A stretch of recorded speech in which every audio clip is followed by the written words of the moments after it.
My name is David Orr. I'm the director here with the New York LTAP Center Cornell Local Roads Program. We're going to spend a nice day talking about local federal aid. It's really an overview of the process. We can't get into a lot of the details. Just so you know, we will be taking polls. I'll explain more in the details on that, but you're welcome to go ahead and get started. And again, we'll be ending today at about 2:45 is the current plan. So we'll be taking some breaks. I'll go over the agenda as well. If you haven't been on a Zoom session before, and it's hard to believe that, but there's just this assumption. Your audio settings will be on the lower left. You can always put in a Q&A and say, hey, my audio is not working. We do what we can to help you, but that's your best place. Please open the chat pod. That's where we'll be putting in messages for you. May ask you to raise your hand to answer some questions now and then. And then, of course, the Q&A is where you're really going to be able to put your questions in. We do want your questions. We'll actually be going back to those questions again and again. In fact, I'll talk about that here in just a couple of minutes. Okay, and I hope you don't hit the top one on the right there. We don't need you to leave the meeting. Okay. So let's do a couple of quick introductions to see who's online today. This helps me out. And if you're wondering, that's me on the left. It's the only picture of the ones I scanned when I was doing some scanning of pictures that neither my mom or dad knows where it was taken. But let's do a little introductions. So, who do you work for? A couple of people I can see already got started because I set this up and it was already active this morning. So we got a couple who were being honest and worked for the weekend. We got state and fed folks. We got town, county, consultants. Let's type this in. Again, this helps me out. If you can't access the poll EV, you can put them in the Q&A, but you know, easiest, you can put it on the poll everywhere. We'll be doing a lot of these all the course of the day. Okay. And so far, only about half of you have voted, so we'll see if we can get a few more of you in there. Okay.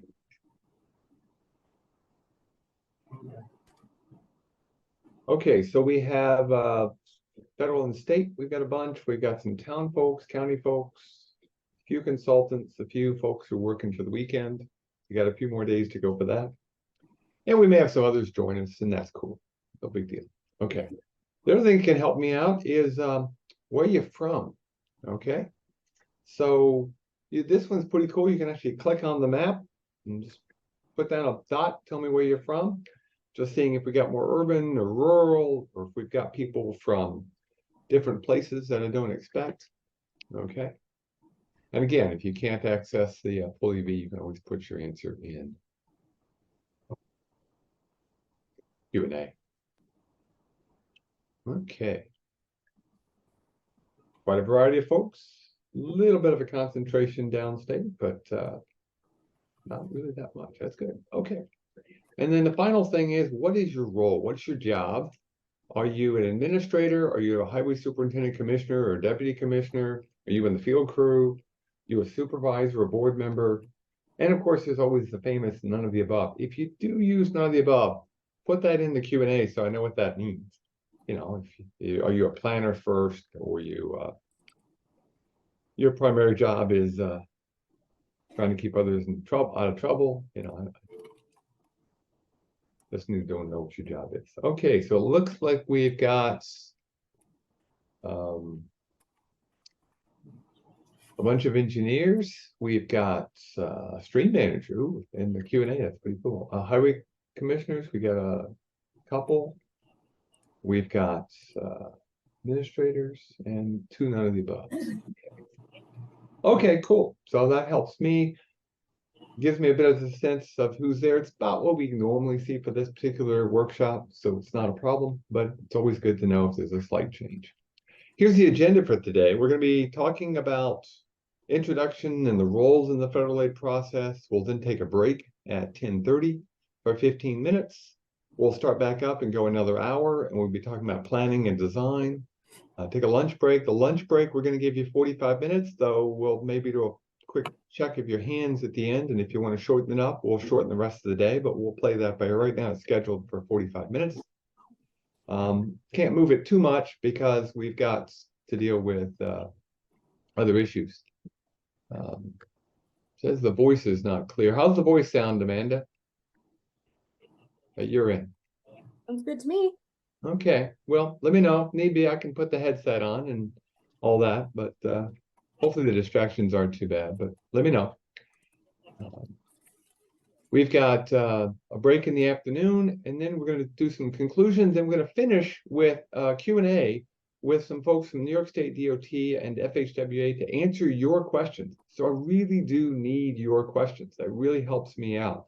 And I'll give you several opportunities to put those questions in. Okay? And who's on that panel this afternoon? Well, here's the current list of people who are invited. We've got Dawn Arnold and Doreen from New York State Local Programs Bureau, Sandra Little and Dina Laurie with the Office of Diversity and Opportunity. And then FHWA, we've got Chris Gatchell, Kara Hogan, and a couple of others who are going to be joining us, hopefully. We'll see who actually shows up. It all depends on how busy their day gets as well. And so what we're going to do is, I'm going to pull this poll up, 4 or 5 times during the course of the day, and I'll let you put your questions in. In fact, you can put them in now. I'll answer as many of them as I can, but any that are left over or any that are really need the help from the state or the feds, we'll make sure those questions get to them. So you're always welcome to put your questions in. The only questions I don't like are the ones you don't ask because I can't answer. Okay.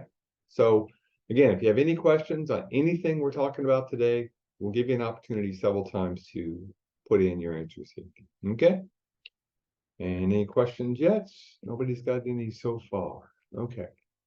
By the way, this will stay active until the next poll starts. So you got a couple of minutes to put your questions in. Now, there's a caveat.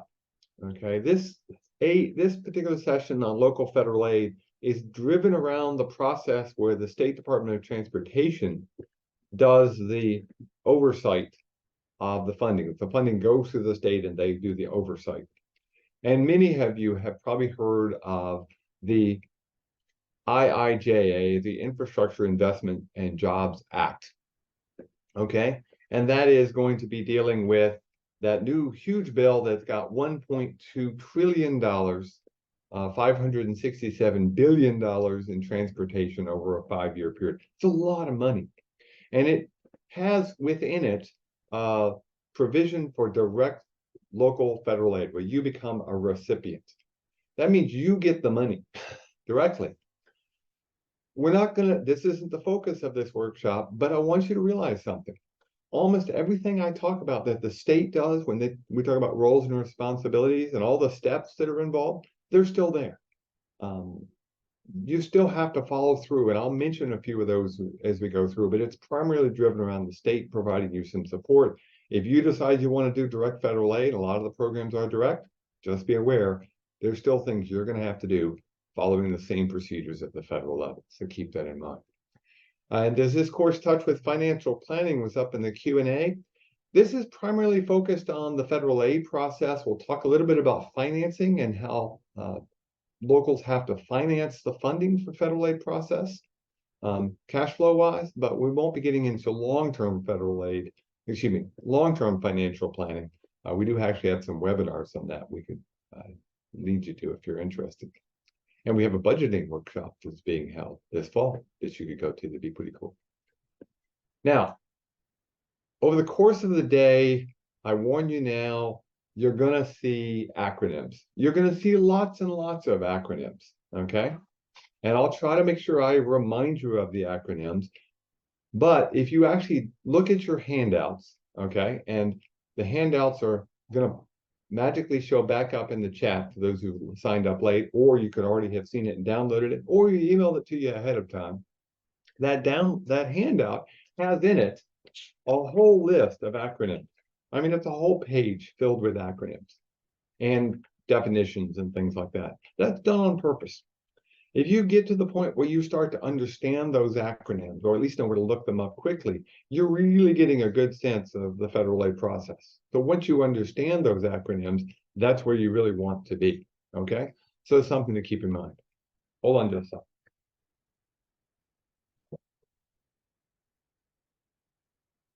they're trimming brush outside and it's noisy. I didn't want to have my noise distracting people. So that's something you may want to think about. You may want to download it. And again, you can open up the chat pod and get a direct link. If for some reason you can't access the file via the box where we keep things, just send an email to us. And again, that email is actually to Amanda, and that'll pop up here in the chat pod in a couple of minutes too. She can directly email you the handout. So it's just a couple of PDF files. One of them is the handout we're going to use today, which has links, contact information for the folks from the state and the feds, and a whole bunch of resources that you may want to look at later on. And then there's something called the NYSLTAP wheel, which is the process that the state has folks go through, and it's a good way to manage a federal aid project. So it's a good thing to look at and review both during today's workshop and later on. Okay. The other link I want to make sure you are aware of, and if I had to pick one that you should look at if you get a chance later on, is the Federal Aid Essentials, a series of videos that were produced by FHWA. They are being updated. Some of them need updating badly. Some of them are great shape. It really depends on the video. The intro is great. Go online and look at those videos because they're going to help you out. And they're going to help you see the kinds of steps that are involved, give you a lot more detail than we can cover today during a 3.5 plus the Q&A session. There's just no way that we can really cover everything. So again, that's a really good place to go. You'll come up, you've got an introductory video, and then there's a whole bunch of available choices on everything from project development to required documents and things like that. So it's a really good place to go, and one that I would go to often as you start going through the federal aid process. Okay. Now, why is this training important? Well, let's look at some data that we got from the state dealing with local projects pre-COVID. We're out of COVID long enough now. I want to get updated data as we're coming out of COVID and getting into the bipartisan infrastructure law or a bill or IIJA or whatever you want to call it. But let's look at the data pre-COVID. The percentages probably won't change much, so it's still useful information. So there were 654 local projects outside of New York City over that 4-year span. Only 247 local agencies actually got a federal aid project, okay?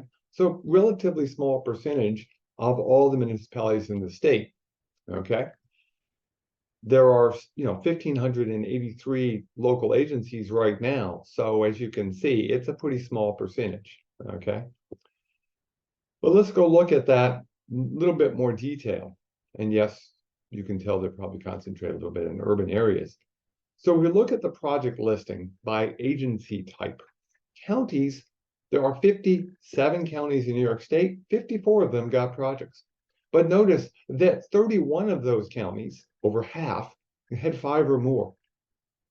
11 counties had 3 or 4. So really a dozen counties only had 1 or 2. The rest had quite a few and probably are pretty dang good at the process. You may want to talk to your county folks, especially in larger or more urban counties who've gotten a lot of projects. They might help you out. Cities, not that different. There are 62 cities, well, 61 if you don't count New York City. So 61 cities that we have to deal with. And those 61 cities, well, the majority of the ones who got it, a project, got 1 or 2, 24, okay? So we have about 20 who didn't get any projects at all, but 18 who got a lot of projects. And again, this is the kind of thing that we see. We get to towns, it's even more dramatic. Only 108 of the 933 towns in the state, well, actually 932 at the time the data is from, got a project, okay? So only about 1/9 of the towns in the state got a federal aid project. And most of those only had 1 project, even if they got one. It was 92 out of the 108. There's only 1 town and who got 5 or more, and only 1 town that got 3 or 4. Everybody else is not doing them very often. So those are the kinds of agencies that really probably need to be looking at this training, looking at the online federal aid essentials. And for villages, it's even more dramatic because there's over 580 villages and only 43 got projects. And again, most of those only got 1. So when we look at it overall, 151 local agencies got one project. So really, only about 100 agencies got more than one federal aid project, and most of those were counties and cities. So if you're from a town or you're from a village, you may realize that this may be something new. There's steps involved, and that's the process we want to go through today. We want to help you out because we want you to succeed. Everybody wants these projects to do well, and we don't want you to hit stumbling blocks along the way, okay? So let's go look at a little bit more in terms of what's going down the pike. And I just want to get a sense of your expertise. How many federal aid projects have you completed? If you work for the state or the feds, what I would say there is putting the number that you have overseen, not just that you've worked on ancillary, but if you've been, project liaison or a project manager or something like that, how many federal aid projects have you completed? Okay, that you could be honestly and say, hey, I was really involved with this. So let's see what we have here.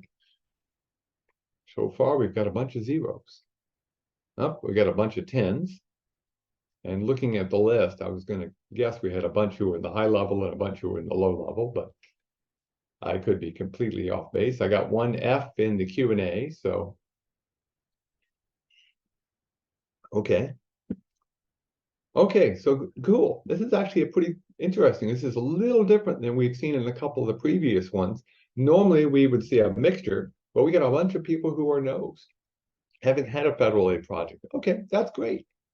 Let's try to help you succeed with the process of getting federal aid and knowing when it's useful to get federal aid, okay? So let's go through the process a little bit. That's what our goal is. Now, for those of you who put in that you've done federal aid, and a bunch of you did, what kind of projects did you do? If you were going to describe it with one word or two words, what would you tell somebody? What kind of project was it? Let's see here. What kind of projects? Pedestrian improvements? Yep, that's a very big one. Safety is the number one thing the state likes and the feds like to talk about. So yeah, that makes sense. In the Q&A, we've got a highway, bridges, and even culvert work. Okay, Ken? We'll talk about federal and state aid at some point, and we'll talk about maybe some difference there. Bridges come in play a lot of bit. Okay. So you'll notice a trend here. Bridges and safety, those show up most often. They are by far the biggest two areas that we deal with federal aid, though there are some new areas of community connections that come into play that really will probably long-term take care of things. Okay, so let's then ask if you have any questions at this point. And again, this slide will appear again and again and again because I want you to put your questions in. If you've got a question at any time, type it in. And again, you can always put it in the Q&A because our goal today is to answer your questions. You can always check with people later on. Okay. So we're going to, during the course of the day, we're going to use two projects as sort of our thinking cap. So we're going to walk through two kinds of projects. And because of the fact that the majority of projects come out are related to either bridges or to safety, our two projects that we're going to deal with, one of them we'll call the bridge rehab. So imagine we've got a bridge that, just needs to be rehabilitated. It's not going to be completely replaced, but maybe we're going to be pointing the stone on this arch, or we're going to be putting in a new deck or sidewalks, or we're fixing a foundation for scour. So we got one's a bridge project. It could be a replacement too, but again, put your thinking cap on for a bridge. And then the other one is think about maybe a safety improvement in a neighborhood. Maybe we're going to be thinking about adding sidewalks, getting people to schools, putting in a raised crosswalk or traffic calming or a mini roundabout. A safety improvement, which most likely is going to be in an urban or suburban area, but can be completely in a rural area too. So if you've got a project of these type that you're thinking about, put them in your head. And as I ask the questions as we go through the day, give me the answers for what you're thinking about. That actually will help you as you're developing your project plan and your project scope. Okay. Now, in terms of what's eligible, this is just a list of 5 of 25 opportunities that exist now. Okay, both existing programs and new programs that were added as part of bill. Okay, So there's just a few things out there. There's tons of money. Okay. There's something called the Rebuilding American Infrastructure, Sustainability and Equity. The acronym boys did their job really well on that one. It's called RAISE. Okay. There's Infrastructure for Rebuilding America, infra. Those grants, both of those are already way out. There's Safe Streets and Roads for All. There's quite a few grant opportunities coming out for that. They've been coming out since over a year and a half ago now. There's Rural Surface Transportation Grants. That's about $2 billion that's coming out. And there's some specific set aside for small projects in rural areas that you might want to look into. And there is money for the Appalachian Development Highway System, which includes some other roads down along what we don't think about, but actually is part of the Appalachian Corridor down in the part of the state between New York City and the Finger Lakes and upstate. There's Reconnecting Communities. As I said, there's some newer funds out there that are changing the things that are being eligible for federal aid, not just to focus on bridges and safety, but other things. In this case, Reconnecting Communities. As an example of this particular one, the Kensington Expressway in Buffalo. The state's getting quite a bit of money to redo the Kensington so that it still provides access into Buffalo, but it doesn't cut communities off where the road was driven through. So some cut and fill areas, and again, the project is going to take several years. Total cost is going to be about $1.05 billion according to their estimates. I would have just said one in my own stuff, but that's what they wrote down. And they're going to have their own money. They're also going to have additional federal funds. So this is part of this federal aid process. It doesn't have to be 100% of a particular project. So keep that in mind. Now, if you're working for the state DOT, they have a project development process that they use. And if it's federal aid, this one actually is good because it does walk you through the entire process. And it's sort of like the game of life. When I first started looking through this, I'm going, this looks a lot like the game of life. I just need the little car with the pins in it, and I'd be all set. And I know what you're all thinking right now. You're all going, Dave, the font is too small. I can't read it. Don't try to read it. A copy of this figure is in your handout, and you can link and look at it and download it and talk about it. It really is sort of just helps you walk through, and you get shortcuts here and steps you have to take there. And it's a way to go through the development process. But you could also look at it by looking at the big color blocks that they put in there.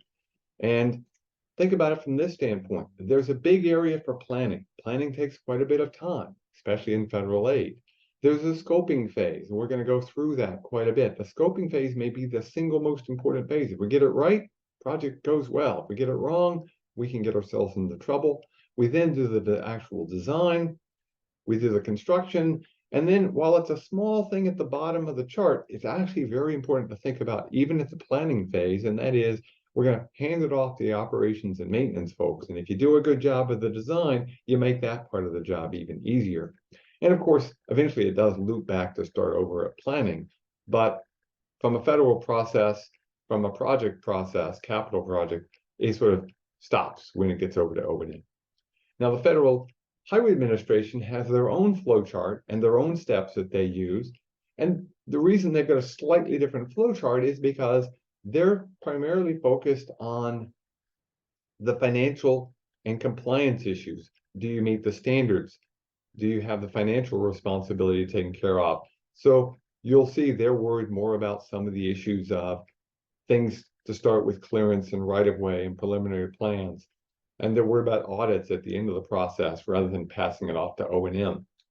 And we have our first major acronym for the day, PS&E. So somebody want to tell me in the Q&A, what's PS&E? In the Q&A, see if somebody knows what PS&E is.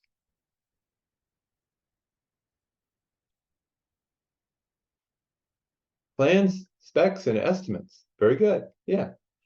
This is essentially a place where we take all that engineering work that we've done and we produce a set of plans and specifications that match the plans and the estimate of how much all of this is going to cost and how much materials we need. And a good final plan, specifications, and estimate, or as it's called, PS&E, that's really important, okay? So if we look at the federal process, we could do the exact same 5 breakout areas: planning, scoping, design, construction, and then passing it off to operations and maintenance. Again, it goes out of the federal control to whoever built the project. Could be the state, and it could be a local agency, which is what we're focused on today. And then the final way to sort of look at this process, this is the wheel put out by the New York State Department of Transportation's local programs folks. And you're thinking the same thing, the font is too small, but again, don't try to read it here. It's in the handout with all the details, and better yet, there's the second handout that you can have that has descriptions of each of these steps in a lot more detail. And the reason that the state put this wheel together is that each step is important. And we'll go through each of these steps as we go through the process. So there's a planning period, there's a scoping period, okay? Now it's only one step in the approval and the circle here, but it's a really important one. There's the design process, and you can see there's a whole bunch of steps there, construction, and then passing it off to operations and maintenance. And they do admit, just by the fact that it's a wheel, that you're going to be thinking about the next project as soon as you get done. It may be in a few years, hopefully it's in 10, 20, 30 or more, but it's a big wheel that keeps going again and again and again. And this is one of the most important steps that I want to make sure you're aware of. Federal aid is a reimbursement program. This is not a chicken and egg kind of thing. It's not a which came first, the chicken or the egg. It's a reimbursement program. So when you're doing a federal aid project, you have to be able to carry the cash to pay for the project up to a certain point and get reimbursed when you go through each step. So if we go back and we look at the steps, you'll notice a lot of these are design approvals, authorization to proceed, hire a contractor or a consultant. You've got to follow each of these steps. You can then get reimbursed, but federal aid is a reimbursement program, okay? And to move from step to step, you have to have authorizations ahead of time. So don't jump the gun. Make sure you've been authorized before you make the next step, because it's a reimbursement on approved work, okay? Now that reimbursement process actually has 4 people involved, okay? So here's what happens. So think about it. We've got ourselves a contractor. We've got a sponsor, in this case, a local sponsor. We've got New York State DOT, and we've got the Federal Highway Administration, okay?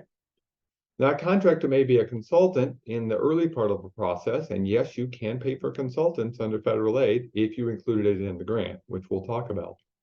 But the contractor performs work, and he submits an invoice, okay? He submits that invoice to the sponsor, in this case, the local agency, okay? The local agency has to pay the contractor, okay? Once they've paid the contractor, they've got all that done, they've got the records and evidence, they submit a reimbursement request to the State Department of Transportation, who then pays the sponsor. And there's a reimbursement request. The state then makes the Federal Highway, and then Federal Highway reimburses the state DOT. It's not a huge time sink. You don't have to have 100% of the project up front, but you do need to be able to meet each of the milestones. So as you're developing your scope and your plans, and even a little bit of your preliminary PS&E, think about how much cash you're going to have to carry for each part of the project. You know, do you have enough money to pay the contractor for putting in the foundation for the bridge? Do you have enough money to do all of the right-of-way acquisitions and to get reimbursed for those right-of-way acquisitions? And we'll talk more about the timing involved on this, but just keep in mind, it is a reimbursement process. And there's a myth out there. Sometimes I've heard people say, well, I gotta wait for Federal Highway to approve things. No, that's not the way the system works. You wait for DOT to do the approvals. DOT then goes to the Federal Highway Administration. So the process isn't as time consuming as you might think because of that, though it does still take time. So anytime in the process you see that it says you need to have authorization to move on, please stop. Make sure you get that before you make the next step, okay? Because the one thing we don't want to see is you move to the next step, and then it turns out you don't get paid for that work because you didn't have the authorization to move forward, okay? Now, we're going to go through each of these 5 operations: the planning, the scope, the design, constructions, and the operations and maintenance over the course of the day. When you're doing federal aid, This is actually a really good thing to do in the preliminaries before you even put in for your grant. Go through the whole process. Get yourself a whiteboard or a chalkboard or a big piece of paper, whatever works for you, and go through this whole process. Plan the project on a piece of paper, scope it out, design it, construct it. No, you're not doing full design, but you're thinking about all of these steps. And if you think about them now, it'll be a better job when you write your grant. You'll have a better chance of getting the money that you want to get from FHWA or the U.S. Department of Transportation. You could use the wheel that New York State has as well to do the same thing. I don't care which technique you use. Heck, you could use the technique we talked about in the webinar we did last week, which is completely different. Pick a technique that works for you. This is a perfect time to go through the whole process, and we're going to do that as a couple of exercises here today. Now, based only on what I've told you, what does your brain say are the key program elements if you are somebody with the Federal Highway Administration? What do you think the Federal Highway Administration really cares about? Let's see what you guys think now. I haven't told you the answers, but I've given you enough hints. And you've probably heard rumors about things. I'd like you to think about, what do you think is important? Safety for safety projects, yeah. And worker safety, that's actually a very important component. And one of the places people can lose federal aid because they didn't think about safety of the workers on the job site, okay? Completion of the project, did you meet the regulations? Yeah, that's good.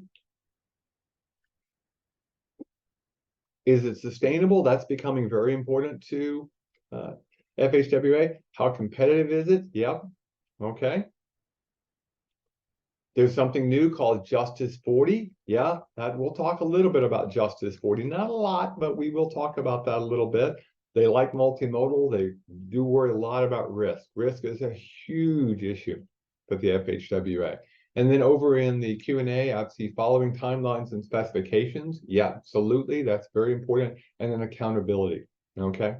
So yeah, start thinking about this. Now, if you start looking at the download of the materials, you'll start to see there's a list available. And here's sort of the quick way to think about it. For the Federal Highway Administration, it's a reimbursement program.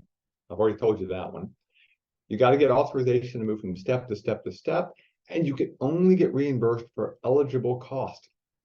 That means only eligible things that are either included in the grant, included in your proposal, or that meet the standards. In other words, you can't pay for things that you didn't write down, or things that are outside the scope of either the grant or what you put in for your proposal, okay? They care a lot about the planning process because they want to make sure it proceeds well before they get the construction. Environmental issues are huge issues to deal with, and right-of-way comes up a lot. In fact, we have to have right-of-way, which causes us an issue because a lot of our roads are not owned right-of-way in New York State. Contract administration, do we have the procedures in place? Are there special projects that you have to worry about? And of course, as I mentioned earlier, FHWA does do quite a bit of auditing to check things. They're not that onerous for small projects, but just be aware you can get audited. In fact, any agency within the federal government can audit if it's related to their activities. So this could include even EPA if it's an environmental issue, okay? So what is your first step? Well, before you do anything with grants, there are two steps that you need to take, okay? The first step is one that I hope you've already done, or if you haven't done it, get out there and start doing it pretty soon. And in your handout, there's a link for this. And that is, before you apply for a grant, you have to have what's called a unique entity identifier, UEI. You may have heard of a DUNS number. The DUNS number is being replaced by this UEI, and you can get that from www.sam.gov. Okay, so it's Uncle Sam, and it's a number that gets attached to all the paperwork. So it identifies you as an agency. Cornell University has a DUNS number, but they now have also a UEI because they don't want federal funds. They have to have one as well. And then what's going to happen is when you think you want to get a federal aid project, you're going to go to www.grants.gov, Some of them do go through the state. The state does have some. We'll talk about a few of those where it goes through the state, but it's going through the federal process, which is done electronically at grants.gov. And within grants.gov, you'll come across something called NOFO, okay? Now, NOFO stands for the Notice of Funding Opportunity, okay? But this is one you'll hear a lot. Hey, there's a NOFO coming. So that's one that, if you have to pick important acronyms, NOFO is an important acronym, okay? It's not the fear of missing out, it's the Notice of Funding Opportunity. But again, this is something to keep in mind. And from the day you start this process until you're ready to actually apply and put in your grant, depending on the time of year and how many other people are applying, it could be 3 to 8 weeks to get all this process done before you can even submit the grant. Okay, and of course, it takes some time to put the grant together as well. So keep that in mind. This is a time frame involved. And of course, we have our acronyms that we have to deal with. So what we're going to do now until we take our first break, we're going to go through the roles and responsibilities that people have. And not these kind of roles, but this actually is a very important point. These are cinnamon rolls that my wife made. They're really good, tasty. There's 2 ways for her to make these cinnamon rolls. One way is for her to put the buns in the big pan, not near each other, which is what we did this time, okay? If you do it where they're all touching, the middle one grows really high. They actually work together. And if you think about this, if we've done a good job with our process, the federal, the state, and the sponsor, i.e. the local agency, and all the consultants and inspectors and subcontractors and contractors, we actually get more out of it by working together. Okay, so in this case, we don't want to be separate. We want to be together so we get the biggest bang for the buck and get the best value for the money that we're spending. Okay, so let's talk about the roles and responsibility. We're going to start with the feds, the state, and the sponsor.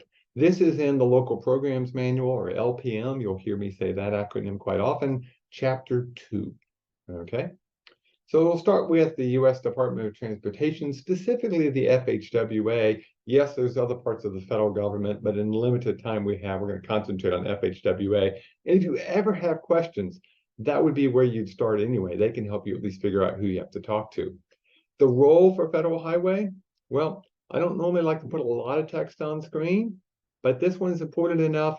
I'm going to read this one to you. Their role and responsibility is to ensure recipients of federal aid deliver the program, which includes project delivery, in an efficient, effective, and compliant manner with federal regulations.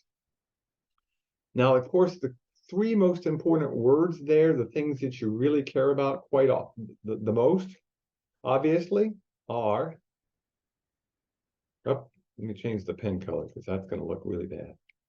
There we go, that's a better pen color. Efficient, effective, and compliant. Okay, those are the things that we really care about at the Federal Highway Administration level. So in other words, we want to be effective stewards of the funds. We want to do it efficiently, which includes safety and long-term sustainability. And we have to make sure that we're compliant with all the federal requirements. Okay, that's the primary role and responsibility of FHWA. And to ensure this happens, it's not done at Washington. It's done as something called the FHWA division.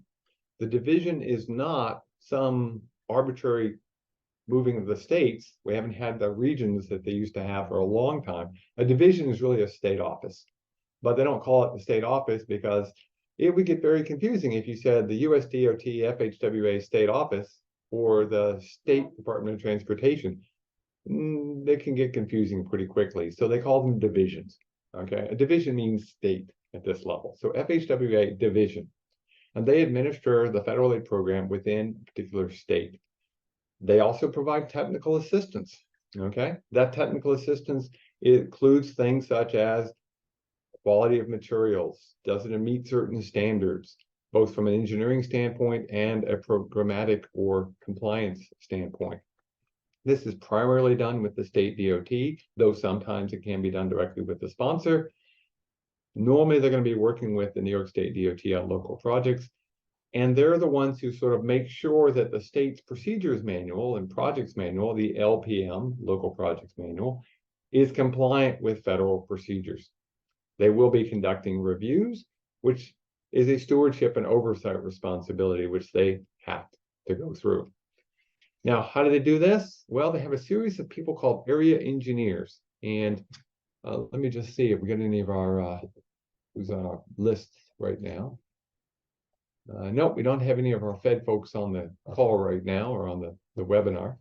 And so I don't know how many of the positions they've got. They currently have 8 positions. I just don't know if they're all fully staffed to cover the entire state.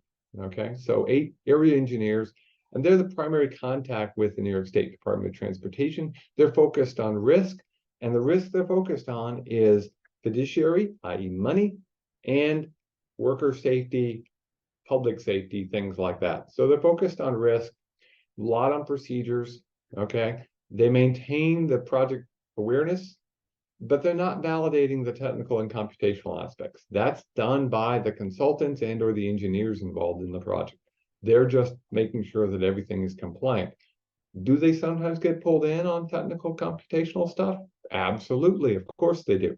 When they're asked, or when there's a really odd thing and nobody's quite sure, it's a really great way to take advantage of the fact that they've got expertise nationally that they can pull from to check for safety issues, technical components, things like that. Now that steward and opportunity, oversight opportunity stuff that exists when my computer decides to wake up, it includes project involvement, okay, with the division office. It includes updating any kind of processes that have to be involved, okay? So FHWA may include something called a project of division interest. PODI, they don't use it as much as they have in some in the past, but the idea is they're going to develop, each project is going to have a risk assessment, okay? They used to categorize things 1 through 4. Now they're just looking more at the level of risk that's involved, and they're developing a plan for each project. It may be very short and simple. It's not going to necessarily be hundreds of pages. In fact, they don't want it either. They want to keep it short and simple. And so it's not category based, it's risk. Okay. And again, what are they looking at for risk? How are the finances? Can the local agency fund this project? Are we going to have a cash flow problem? Are there money inflation issues? Are there problems with the delivery of materials, the supply chain? And of course, the risk in terms of the public, the workers, and the project itself. Okay. So they're going to develop a specific plan. Okay. And a plan is really important because if you don't think the plan all the way through, you can wind up like these fellows in London who put in security ballards and then had to chisel their vehicle back out because they used quickset cement. Now, so it's a project-specific plan, and it might include oversight activities. It might include approvals. It might include some stewardship where they are actually directly involved. For small projects, not much. Most of the time, it's really going to be done through the state DOT, and the state DOT is going to be doing most of this work. They will be looking at things like the design approvals. They will be looking at the plans that are put together. But the main thing to think about is that they're actually providing oversight. They can actually be very helpful because they'll make sure that they see things in the PS&E that are done right. They'll look at the change orders that come through and go, yep, those make sense. Rather than waiting until later and finding out, oh, it wasn't eligible, they'll approve it quickly so that you can make sure you know you're going to get paid. We all care about that. It might include, by the way, them coming out with technical assistance, having an engineer come out and look at a project. And you can even ask for this if you want to, okay? Simple projects, small projects, the kind of projects probably most of you are thinking about. I wouldn't worry about this too much, but just something to keep in mind. It's a risk-based system, and they'll have acronyms that you might see, such as CAP and FIRE. This is just compliance assessments that they'll do randomly to check things out. Financial integrity to make sure the money works, okay? How many of these get these? Last time I asked, it wasn't a lot. They do a few randomly just because of the nature of way anything works with QA, QC. But generally, if people have got good project management in place, this isn't a big process. They will be doing process reviews, and they're not just reviewing local agencies are actually going to purposely review state DOT processes too. They want to make sure the program runs smoothly as it can. They will be looking at program element reviews as well. Okay. So again, federal highway, think of them as oversight. Okay. Really just looking at the 10,000-foot elevation, and they get pulled in when they need to be or when there's a concern. Okay. Now, in terms of federal aid, because it is federal aid involved, and that's part of the reason that Federal Highway Administration does get involved, you could look at the hierarchy of federal aid requirements sort of like a pyramid. Now, this is the way FHWA sent this out, and they put information at the bottom of the law at the top. And that's one way to think about it. I do it the other way around. I start at the bottom with the foundation. The foundation actually is our Constitution. The Constitution at both the federal and state level has to be followed. There's a law, in this case, the Bipartisan Infrastructure Law, and the associated previous bills, such as the FAST Act or ICE-T, some of which are still in play to this day. We haven't gotten rid of them. Those laws get regulations written on top of them. Those regulations may include everything from Buy America, which we'll talk about, and other regulations, but it may include regulations at the state level as well. Then, of course, there are going to be policy documents that are put out. Those federal aid essential videos talk a lot about those policies, and the program manual includes policies that need to be followed.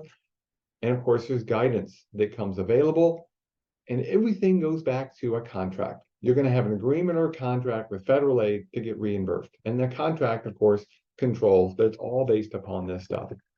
Now, let's talk about something completely off federal aid just to help you understand what I mean by this. We take the Constitution and then we take laws. This is the laws of the state of New York. It's a really old one from the 1800s, parts of which are still in play for roads by use.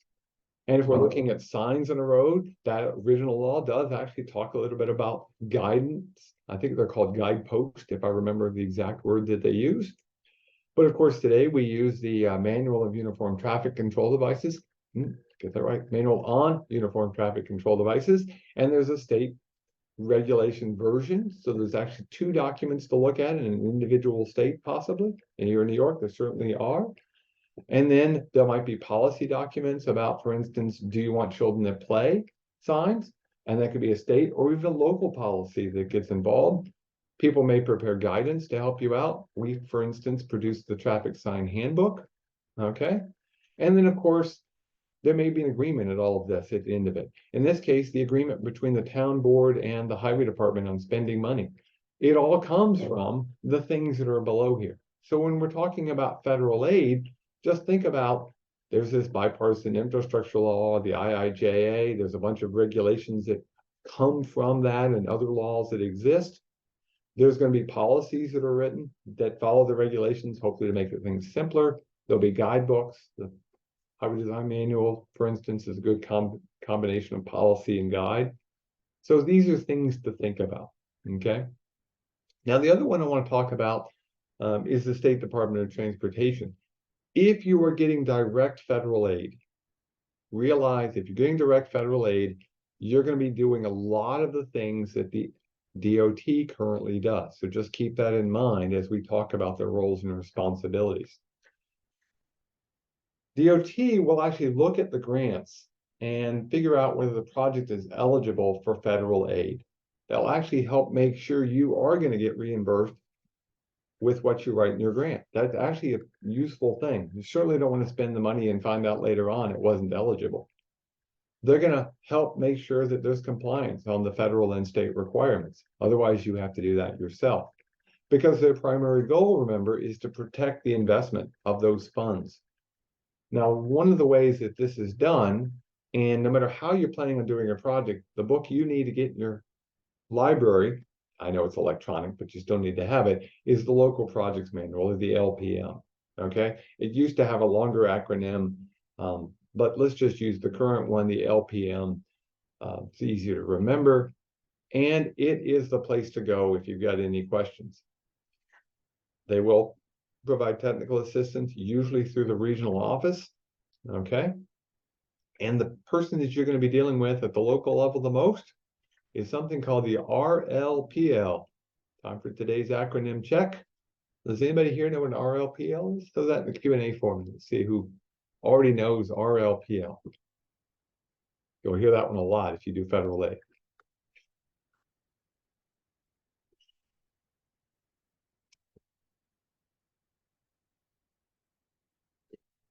Wait, I'm going to scroll down here a little bit.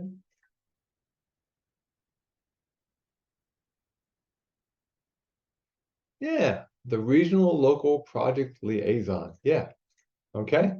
This is the person at the state regional office that you need to get to know. You need to know their phone number and a phone that you know they're going to pick up, or email, or however you need to contact and talk with them. They're going to be interpreting the manuals and the guidance. They're going to be monitoring the projects.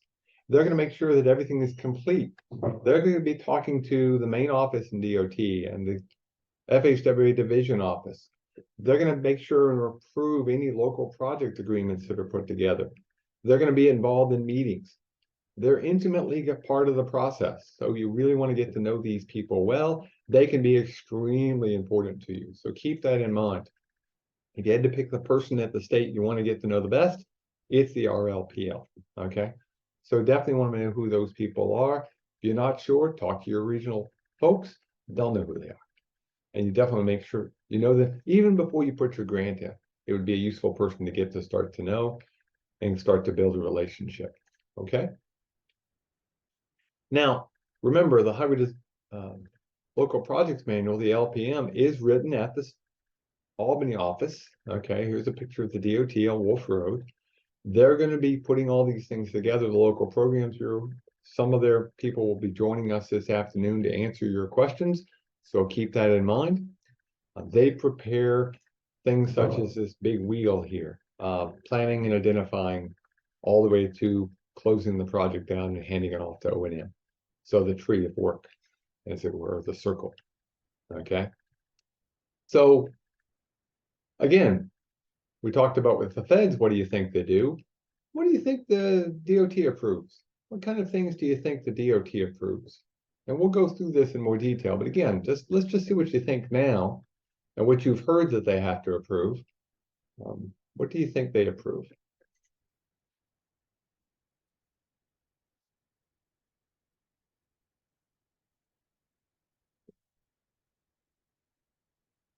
IPP, okay, TIP, STIP, okay. STIP and TIP are done at the state level. Those are transportation improvement plans. They approve funding to a certain extent, okay. Y'all are looking at the 10,000 foot. Let's try to bring it down a little bit. On a particular project, let's assume the project has been approved. We're doing the project. Yeah, they might approve the actual construction award, okay. They're going to be checking to make sure you follow the design criteria, okay. And you have to follow the state's design standards, by the way, unless you get pre-authorization to use something else. So you need to know the state's design standards. What else?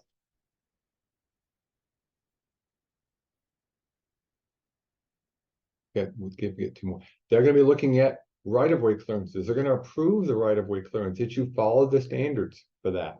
And by the way, while we're mentioning right-of-way, they're also going to look at any railroad or utility agreements that are involved. So if you're crossing a railroad, you have to move a utility, they're going to be approving that as well. Yeah, they may be signing off as some environmental stuff. They're going to be concurring with any recommendations. Yes, they're going to be doing payment requests, as somebody put in the Q&A.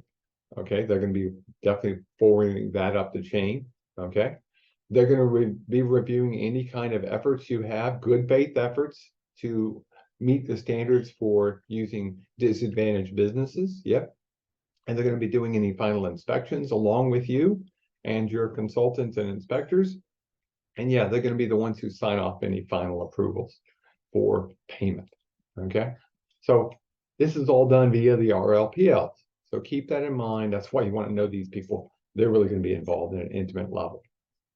So I want to finish, and then we'll take our first break here. In fact, we'll probably get partway through. Let's see. Yeah, I know where we'll stop here.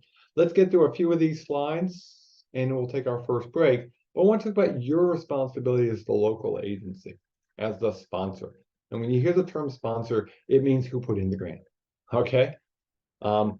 One thing you have to have somebody called the responsible local official. You may see the acronym RLO, but this one's usually written out or said out loud. This is essentially the person who signs off on things, okay? In the case of a town, it's probably the town supervisor. In the case of the city or village, it's probably the mayor, okay? So it's somebody who signs off that, yep, we're ready to go. So who's the responsible local official? There's going to be a project manager. There has to be somebody to oversee the project.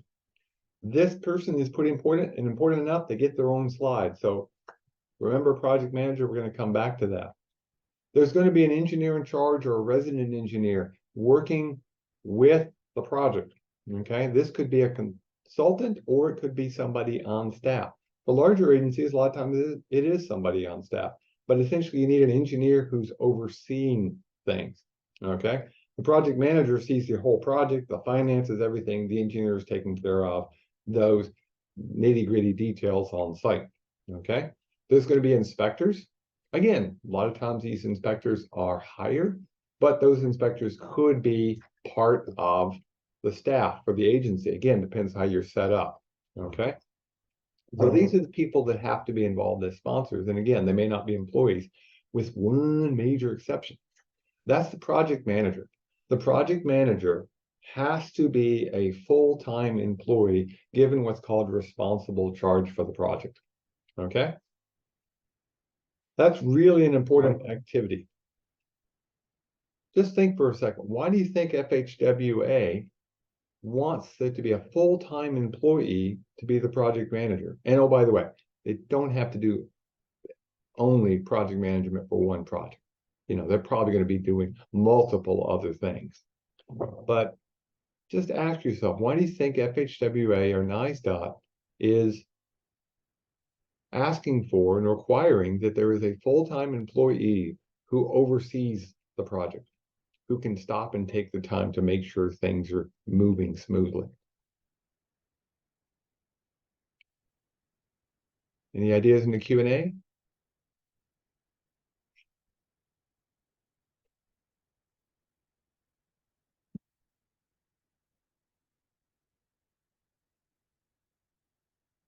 Okay. The reason for this, if you think about it, let's see here. Is certification helpful as a project manager for FHWA projects? The project management plan certification? Yeah, it can be. We'll talk about project management plans. This is in the Q&A somebody put. But think about this way for the project manager.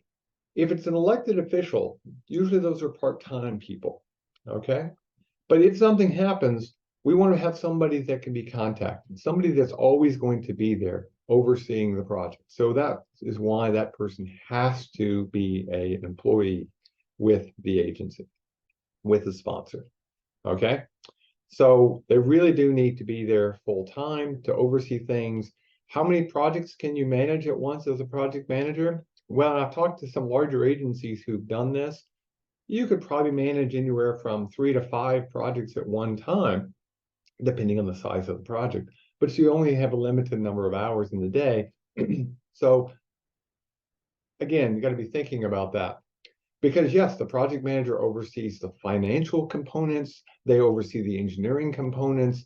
They may not do the work, but they are the ones who are signing off on all of these activities. They're the ones who are making sure that the project is running smoothly. They're the contact with the RLPL at the state level. They're really going to be that contact point person. For a county, it's probably the county superintendent or his or her designee.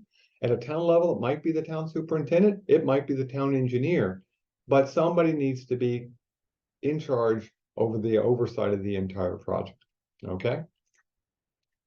And then in terms of the roles and responsibilities that the project manager and actually the whole sponsor is going to have, there's going to be a pre-construction meeting before you actually do any digging in the ground. They're going to qualify the inspection staff, whether you're hiring a consultant or you're doing it with your internal staff. They're the one who sign off that we're meeting the standards. They're ensuring compliance. They're preparing and signing off on any change orders. The change order might be prepared by somebody else, but the project manager is the one who has to sign off on it. They're going to be completing the closeout, making sure all the paperwork is done. Okay, so these are all things you got to keep in mind. So just be aware of this as we go forward. Now, grab my pen here and get this right. My clock here says 10:31. We're going to go ahead and take our first break at 10:31, which means we're going to start back up at 10:46. Okay, and we'll keep moving forward. Okay, so we will see y'all in a bit, and I will update the clock here. But for now, to get us going, I will update the clock and we'll get the time in there. We'll see you back at about 10:46. Okay, so we're going to finish up a last little bit of discussion on responsibilities. And I want to finish our discussion up talking about something that causes some confusion. But there are federal requirements that are required in every case. There's no requirement that there's federal aid involved. So whether you're doing it with just local funds or you're doing it with state funds, you still technically need to be following these things. Now, some of them you may go, well, that's not going to happen, but just think about it. You can't get into trouble. I just want you to be aware of it. One of them has to do with non-discrimination. This is Title VI. It is always true. You cannot do discrimination, and the list of people who cannot be discriminated against is available in Title VI. I look at this one as a simple, if you just treat everybody as if they can do the job and equal, and if they can't, they catch someone because they can't do the job, you'll be okay. If you use discrimination based upon anything other than their ability to do the job, then you'll get yourself in trouble. There's the Americans with Disabilities Act that has to be followed. And this one's a pretty important one. And in fact, we'll have a slide to talk about this one in just a little bit more detail here in just a second, because there's a couple of new things that are coming down the pike with the ADA. If you want more information, by the way, a lot of this is available in the LPM Chapter 13 on civil rights. There's Scour Critical Bridges. This comes from the Graber Bill, which was put in after the Thruway collapse in 1987. Okay, so Scour Critical Bridges, whether they're your local small structure, you're doing work, you got to check for scour. Okay, so that's something to keep in mind.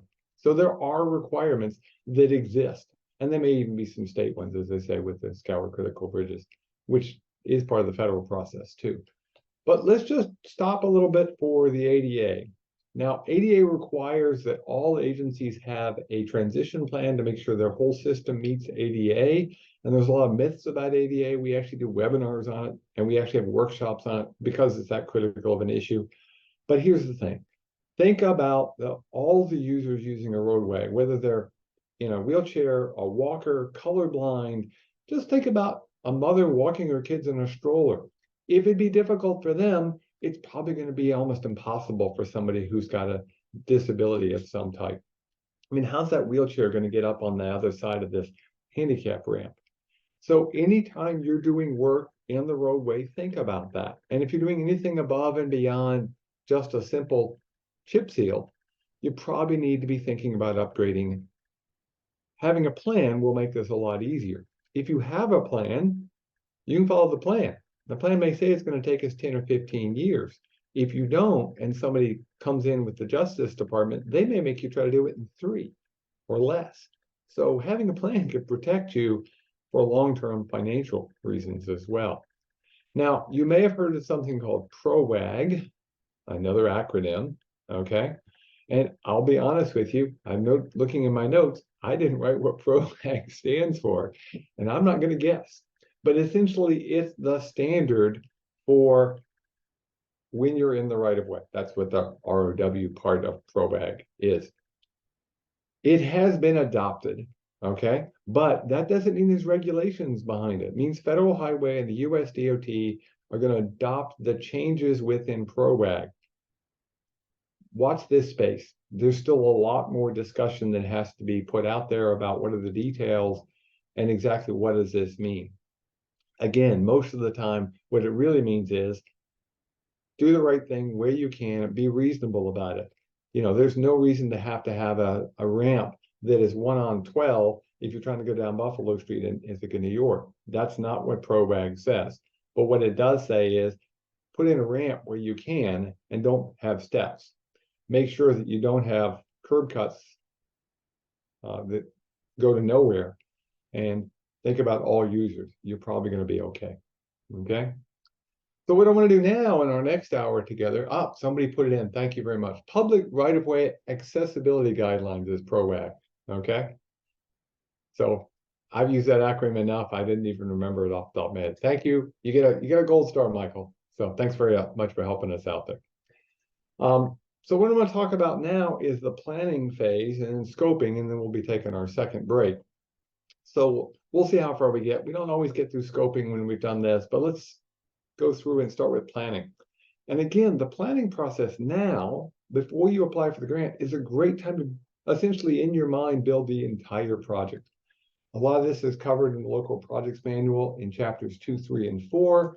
And the steps we're going to be looking at are these first 3 steps where you're planning and identifying a project, you're doing the funding for the project, and you're developing a project agreement with the state. Okay, so this can be part of the process. It could even be paid for. You can actually write a grant for the planning portion and then do another grant for the actual building the thing too. You can do that. It's okay. You can get paid for doing the planning, but you got to write a grant for it or get it in the process. Okay. So we're going to plan and identify the project. Okay. For capital work, we're going to, just for the sake of argument, keep it relatively focused. We're going to do capital work. If you're doing a capital project in your community, how long does it take to take that from project inception to construction? Okay. So I got a replacement of a bridge or a major rehab. I'm going to be doing a major safety improvement on an intersection. Is it less than a year from the time you think about it until you start digging? Is it 1 to 2 years, 3 to 4, or more than 5 years? What do you think?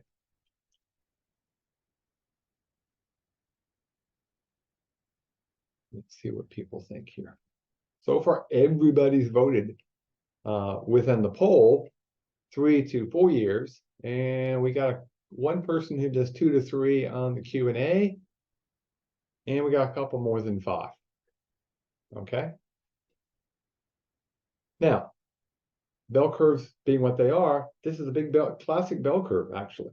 What this says essentially is even for projects you're doing yourself, it's going to take time. If you're thinking about a big project right now, you're not going to do it in 2024. You're going to be doing it in 2026, 2027. That's why it's so critical to have a good asset management plan, because you need to be looking 3, 4, 5 years down the line. Okay. That means you're going to have to be thinking about that whole process now. Okay. Now, could you speed something up? Possibly, if you've got something on the shelf. But the key is you got to be thinking down the road for the project. And the project planning is a pretty important step. Okay. Now, in terms of project planning, eventually, if you want to get federal aid for this, you're going to have to get it on the state's long-range plan. Okay. And it needs to be consistent with that long-range plan. If you're in an MPO, you need to be part of the master plan for the MPO. MPO, by the way, is Metropolitan Planning Organization. Okay, there are 14 of them statewide. It covers most, but not all of the state. And there will be regional transportation plans that you may have to follow as well. So just by show of hands, there are about 40 of you on the call, though I see some of you have got duplicate names. You're probably worried about your Wi-Fi. I can understand that. Do me a favor. Raise your hand if you're in an MPO. Raise your hand if you're in an MPO. So let's see how many of our 40 folks are in an MPO. Wow, less than I would have expected. Okay. So only a few of you. About 80% to 90% of the population lives in an MPO. Some of them are very small, like the one here in Ithaca is Ithaca-Tompkins County. There's some that are massive, like the Genesee Transportation Council, which covers Rochester all the way down to Seneca and Yates counties in the southeast corner, and includes out over into Wyoming County in the southwest corner. So it's a huge and rural area, much more so than a lot of MPOs, which are more metropolitan. So If you don't know who those folks are, you definitely get to know the MPO folks, because not only do you need to be on their plan, but they can help you with technical assistance as well. So they're a pretty good group to get to know. Of course, once this all gets done, everything needs to be put on the state's plans. These are the transportation improvement plans that you may hear about, or the state transportation improvement plan, the STIP or the TIP, okay? And so just be aware of that fact, okay? To get funding, you got to be on this plan. Now, can things get bumped on there pretty quickly? Yes, we'll talk about Bridge New York a little bit later on. And sometimes projects can get pushed in if there's extra funds that are available. But the tip essentially is outlining how the current set of money is going to be spent over the next few years. And so, yes, if additional funds, we can add additional activities, but you need to be on that plan before you can get any federal aid, okay? And then I do have a map of the MPOs. If you didn't raise your hand, you weren't sure, here's a map of New York State showing the location of the MPOs, okay? So you can see there are MPOs all over the state. Albany, Saratoga, Utica, Syracuse, Buffalo, Rochester, essentially Genesee Transportation Council, Elmira, Binghamton, downstate, of course, Orange County, Putnam County is included in there, Dutchess County, Utica, Kingston, things like that. So if you're not sure, check it out and get to know your MPO. Useful thing to know. Now I'm doing a project.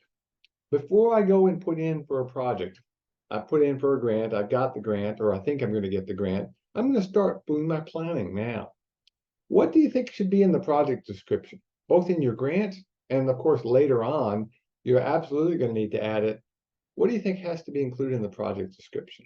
What would you include in the project description? Project limits, point A to point B, yeah. The location, yeah. If you're a bridge, name of the road, name of the crossing, okay? Project need, that'll be part of the grant. It might be part of the written description. A cost estimate, surprisingly not a cost estimate yet. If you've got one, you could include it. It's not required, but it could be useful, okay? Okay. I mean, it's going to have to be included as part of the project management plan, but the description may or may not have that. I've seen ones that do, I've seen ones that don't. Certainly regulatory approvals, possibly objectives, goals. As a minimum, you're going to need to know where you are, okay? So for instance, what municipality are you in? Where's the money coming from? What is the source of the funds? Is it, Bridge New York? Is it Safe Routes for All? What's the source of the funds? And it should list if there's state funds as well that are being used.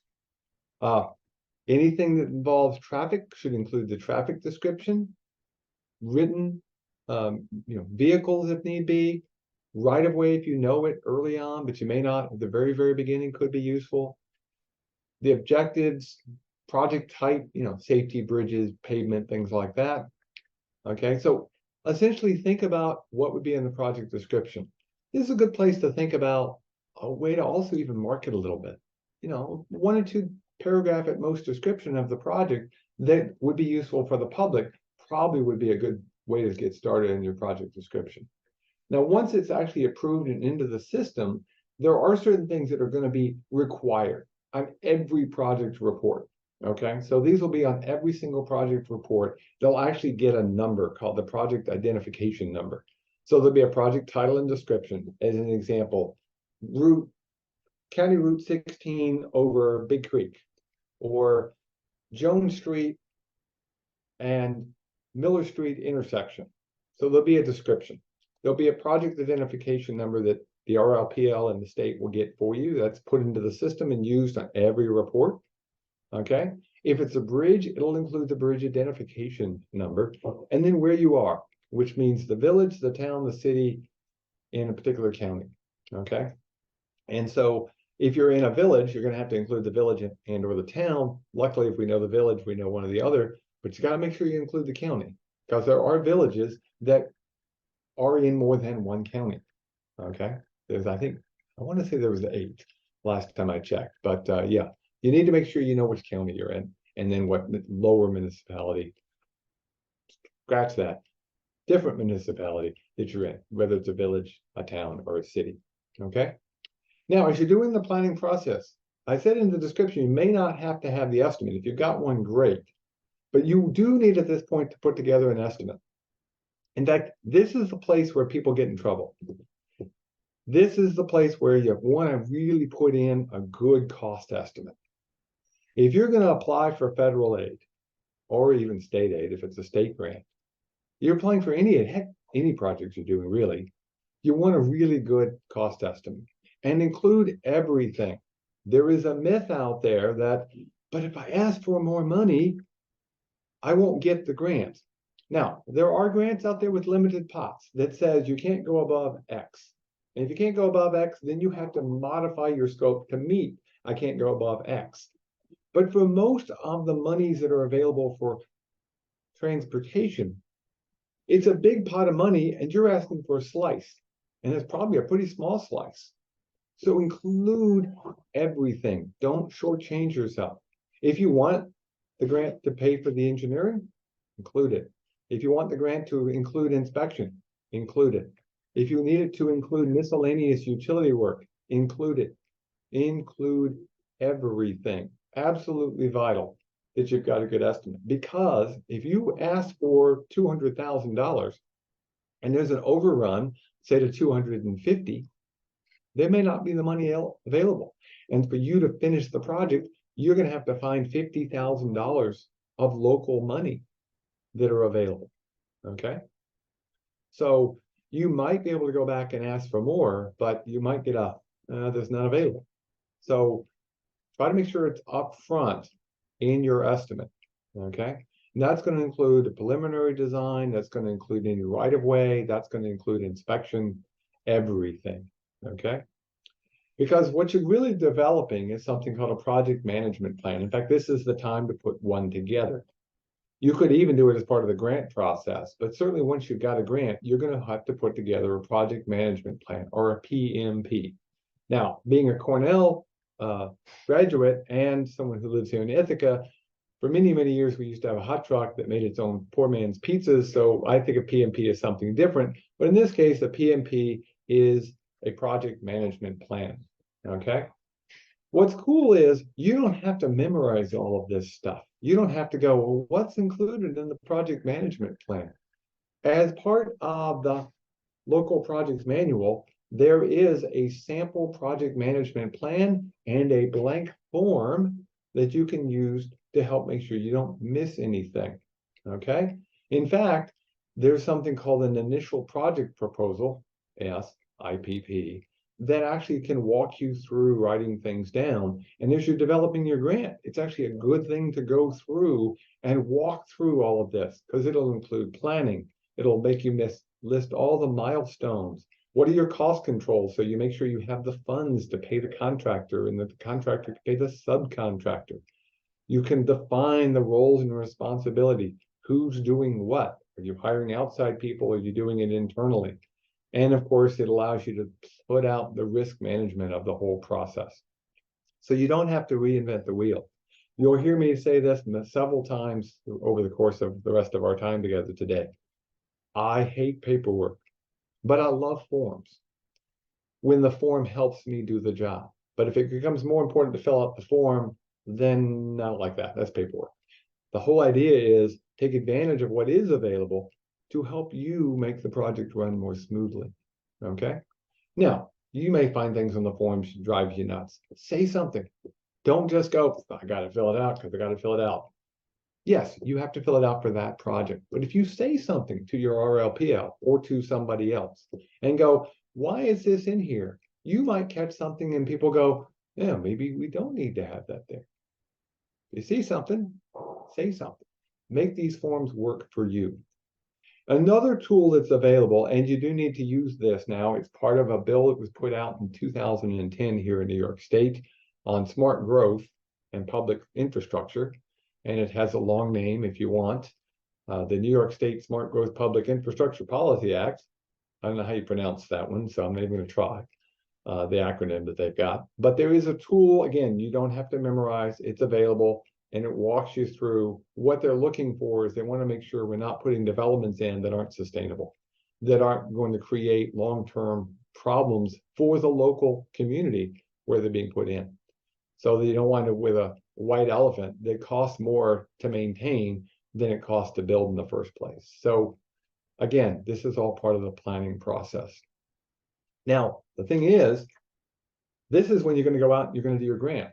Now, this is one of those weird things. You could write a grant to go through this process, but assuming it's a construction one, you could go get a second grant to actually build the dang thing. Okay. So in this case, we're going to go and we're going to go get our project funding. Okay. That means we're going to be writing our grant, maybe through a notice of funding opportunity or NOFO. We might be trying to get some Bridge New York funds through directly off the state's website. We might be going through an MPO to get money at that point, but we're trying to obtain funding, and there's lots of funding opportunities that are available.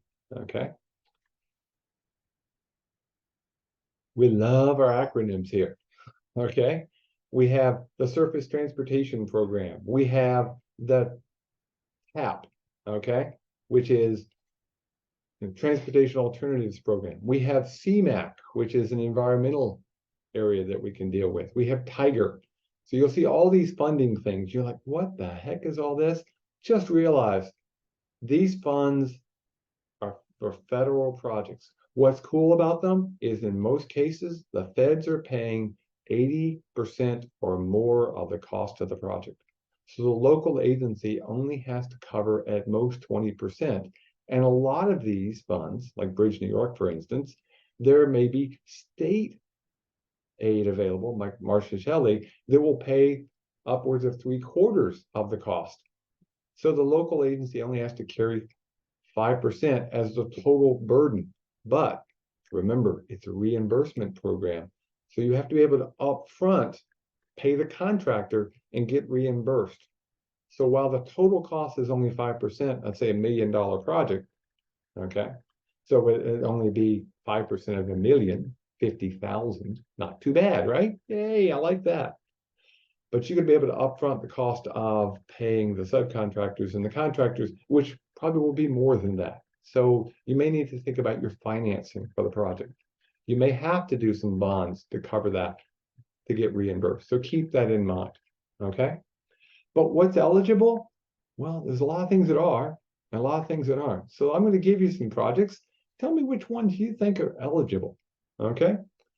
So which one of these would be a federally eligible project? Bridge replacement on a local road, new sidewalks to school, rehab of a low volume road, safety improvements at an intersection, or a signal replacement at the mall. Which one of these would be a federally eligible project? Let's see, you can vote for more than one. Now the percentages are based upon the total. I wish they would give me a percentage based upon the number of answers, but that's okay. We can make this work.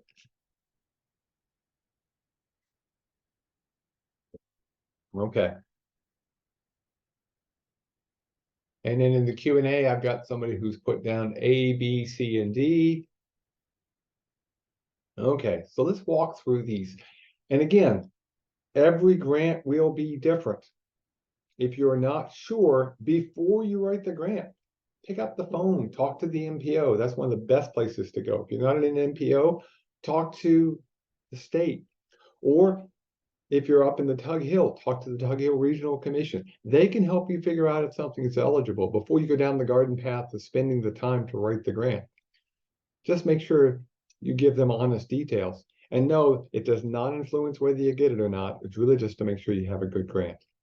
So bridge replacements, yes. Bridge replacements are always eligible for funds. All bridges are eligible for federal funds. But of course, you're competing with other bridges. So if there's a lot of traffic, that's part of the equation in a lot of cases. The more traffic bridges will get more federal aid. That's not actually surprising. But there's actually quite a bit of money out there. So if you're not sure, put in. You might be able to get something. New sidewalks to school. Actually, yes, that would most likely be eligible if it's part of a safety improvement for the whole road system. This is the Safe Routes for All. Would certainly be eligible for federal aid. Okay.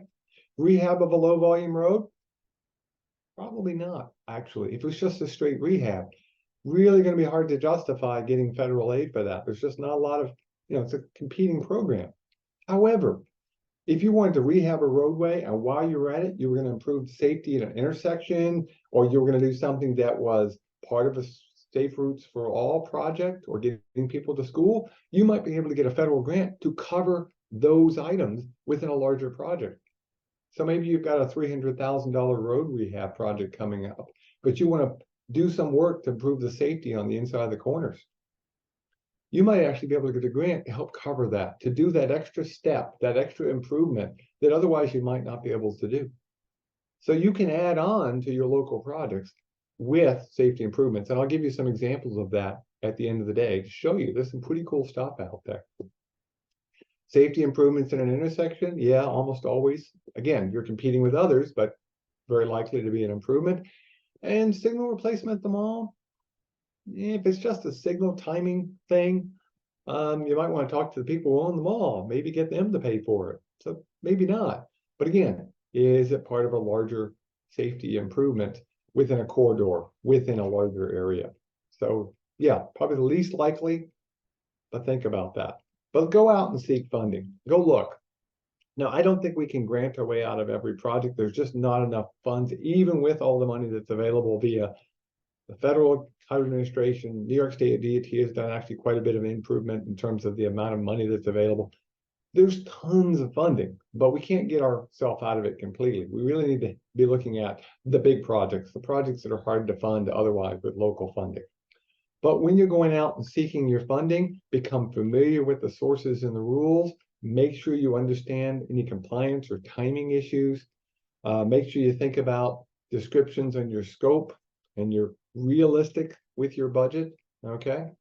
And one of the things you have to put into a grant application is, how does this benefit the community? How does this improve infrastructure? So you need to make sure you've thought about that as part of your grant application process. A good grant is something people go, yeah, I want to fund that. Think about telling your story. That's a good way to think about preparing your grant. And remember, make sure you have a realistic timing and budget. This will get you in trouble as much as anything by either not asking for enough or not having realistic timing on what you're going to get done. Okay? And of course, this all goes back to those roles and responsibilities that we've talked about before. Okay? So think about the fact that the feds are going to be approving any proposal coming to the state. They're going to be doing technical assistance. They're going to be looking to the state to reimburse the eligible expenses. So don't go asking for money that's not eligible. The state's going to be maintaining and conceiving the project in the state roads. Locals are going to be doing it for the local system. If you're doing a project where you're getting direct aid from the feds, you're going to be doing all the steps the state's doing. So keep that in mind as well. Okay. Now, step 3, before you move on, you have to execute a project agreement.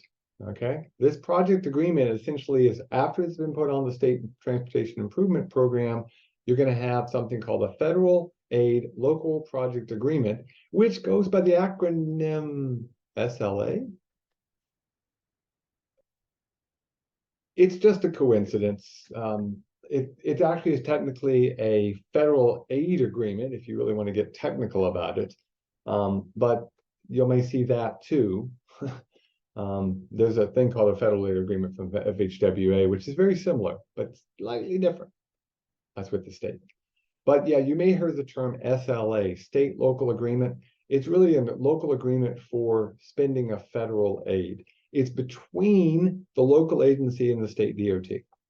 It takes that entire project description that we talked about, the preliminary schedule, all the contract provisions. It's essentially an agreement, okay? There has to be a resolution, there has to be schedule. So let's talk about some of the things that have to be in here. It includes project phases, funding. There may be a deposit of requirements in terms of funding available, that you know there's enough cash. Okay. There's going to be schedules that allocate who's responsible for what. Who's doing the inspection, who's going to be managing the project on sites. everybody has to have their own responsibility and has to spell that out. Who's the appropriate project manager? Who's going to be doing all of the work on site? Okay. It's going to have to include a resolution. The local board will need to take a resolution and pass it that essentially says, yep, we are obligating the funding to do this project. Okay. So it's essentially saying, we're going to be willing to upfront the cost to pay for this new bridge. We're going to be upfronting the cost to do the rehab for this intersection. And somebody has to sign, and that person who signs is the responsible local official.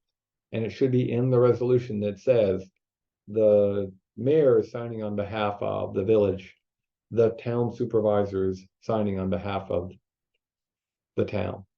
It designates the responsible local official. Okay. Now, the process is not hugely difficult, but realize we're just talking a bit of a model here just to show you through this. It's not always as nice and clean as I show with these arrows here. Okay. The sponsor passes their resolution and they send their resolution along with all the paperwork over to the regional office, the RLPL. Okay. The RLPL then works with the FHWA to just check everything over. Okay. It's actually just sort of a sidestep. It's really, they're not approving it at the FHWA level. They're just looking it over, giving it a quick review to make sure there's nothing in there that's going to create grief later on. Okay. It's the state who's doing really all this work here. It's a state-local agreement. Okay. But feds do get to see it early on. Then the region then goes and sends it up to main office, who gives it a thorough review, makes sure that it's in good shape. And once they're happy with it, it has to go downtown to the Attorney General's office and the state comptroller, who check it over for the legal and the financial stuff. And then once that's done, it's submitted back to the sponsor for final approval. Okay. So these are the steps involved. But again, it's only a model.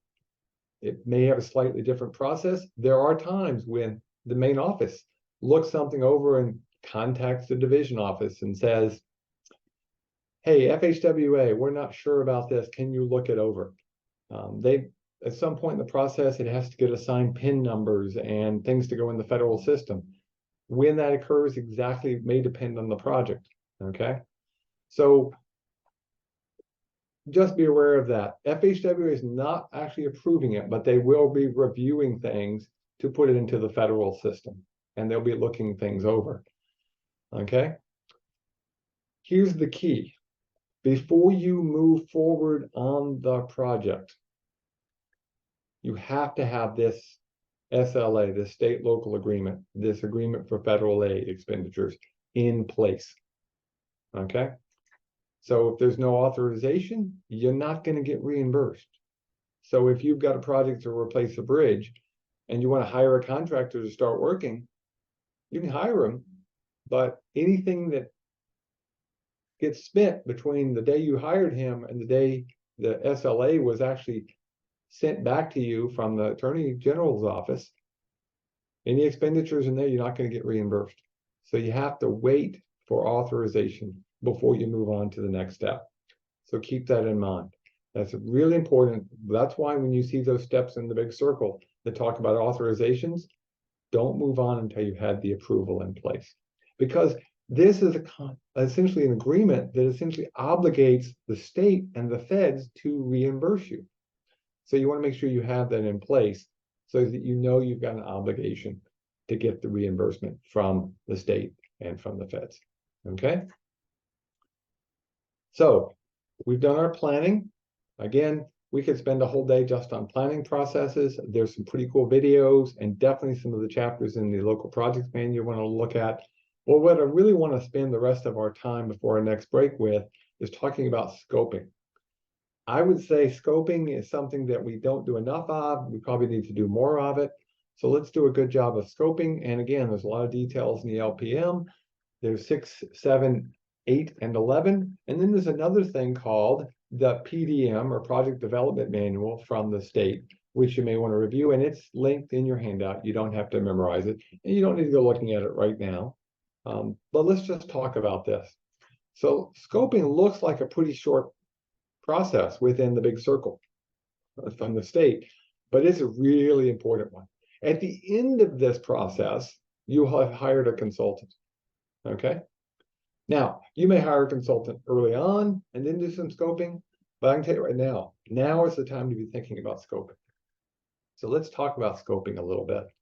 Now, I could talk about a bridge project. I could talk about a safety project. We will do that in just a minute. But what I want to start with instead is a taco, okay? Simple, basic taco. So what I want to do is I want to do a project exercise where we're going to plan, scope, design, construct, eat, and get ready to make our next taco. So the whole process from beginning until we're ready to make the next taco. Okay, so we're going to make a taco today. So what do I need to have if I'm going to make and eat a taco? What are the steps? Let's see what y'all come up with.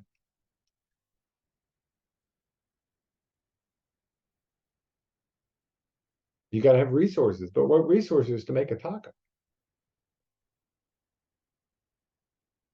Shells. Yep, you need shells, soft shells, hard shells. What kind of meat are you going to put in it? Are you going to go vegetarian? Are you going to have cheese? Yeah. Are you going to have tomato and lettuce? Yeah. You need a knife probably to cut some of this stuff up. Yeah, absolutely. Okay. Maybe some salsa. Maybe a spoon to dip some things out. Okay.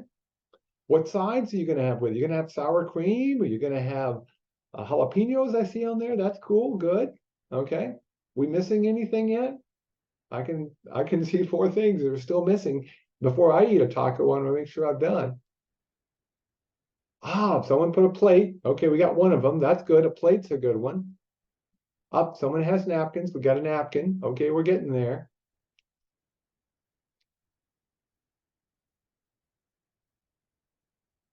You got fixings. You got to gather everything up. Again, there's different ways to do this. You have to have a pan, maybe to prep the materials ahead of time. A cutting board might need to be involved. You need to get the proper cook to make it. Okay, that could be helpful. Okay. 2 things that I don't see on here that you think about. Remember, I said I wanted to go from starting until I'm ready to make the next taco. So after you're done, did you clean up the dishes? Did you put everything in the dishwasher, turn them on and put them away, ready for the next time? Because there's nothing worse than going, I'm going to have a great taco and the dishes weren't done. Somebody forgot to hit the button last night. So you got to clean things up, which means, by the way, in your list of resources, you better have some soap. Okay? Now that sounds like a minor thing, but you'd be amazed when you do a project, when you do a good project exercise like this, it really does help quite a bit to go through the whole process. So what I'm going to do, I got 2 choices. I can do a bridge rehab, or I can do a safety exercise. So we're gonna do this the old-fashioned way.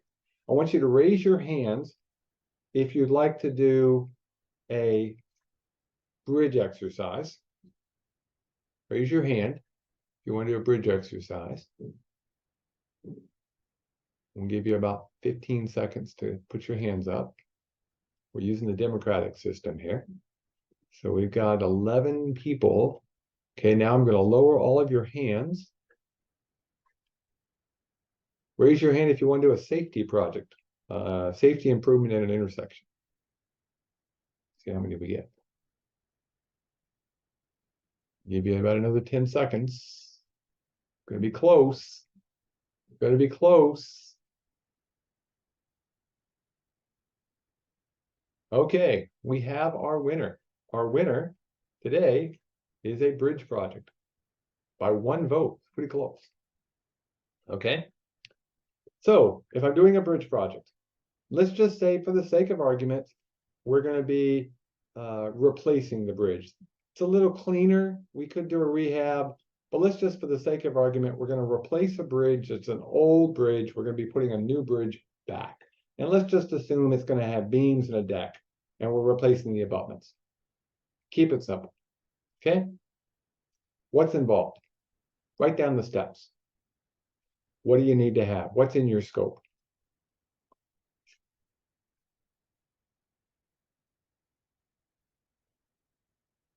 Let's see what we get this time. A little harder than making a taco, isn't it? You need your structural members. Are they precast concrete? Are they going to be steel? That may actually be part of the preliminary design to decide. Are they American manufactured? We'll definitely be talking about Buy America later on. Okay, what else you got?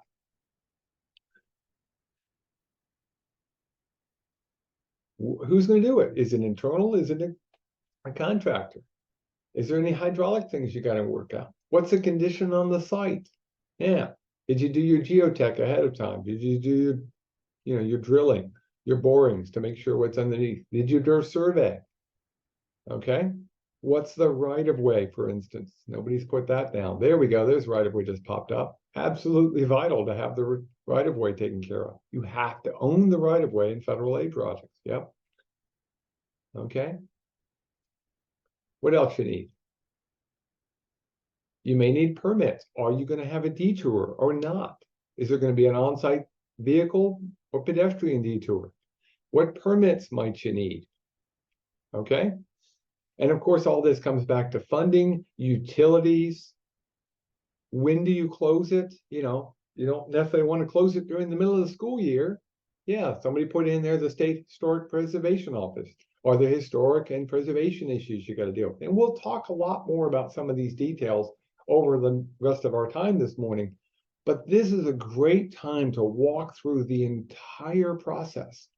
And again, just like with our taco, think about the end of the project, cleaning it up, getting it ready to go. Are you going to do a ribbon cutting?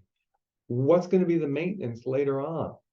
One of the things I see happen way too often with projects is we put in a cheap project that requires a lot of maintenance rather than maybe a little bit more that requires less maintenance. And the long-term cost may actually be less, especially when it comes to safeties and signal improvements. A lot of times, a little bit more money up front saves us a lot of money in the maintenance side of the house. So think about that. And again, we just did this quickly. I really do advise, get a group of folks together, grab yourself a whiteboard, some pieces of paper, whatever technique works for you, and put together a good scope. And don't let it creep once you've set your scope. It's really important to have a good scope, but it can change. That's what you're going to put in your grant, by the way.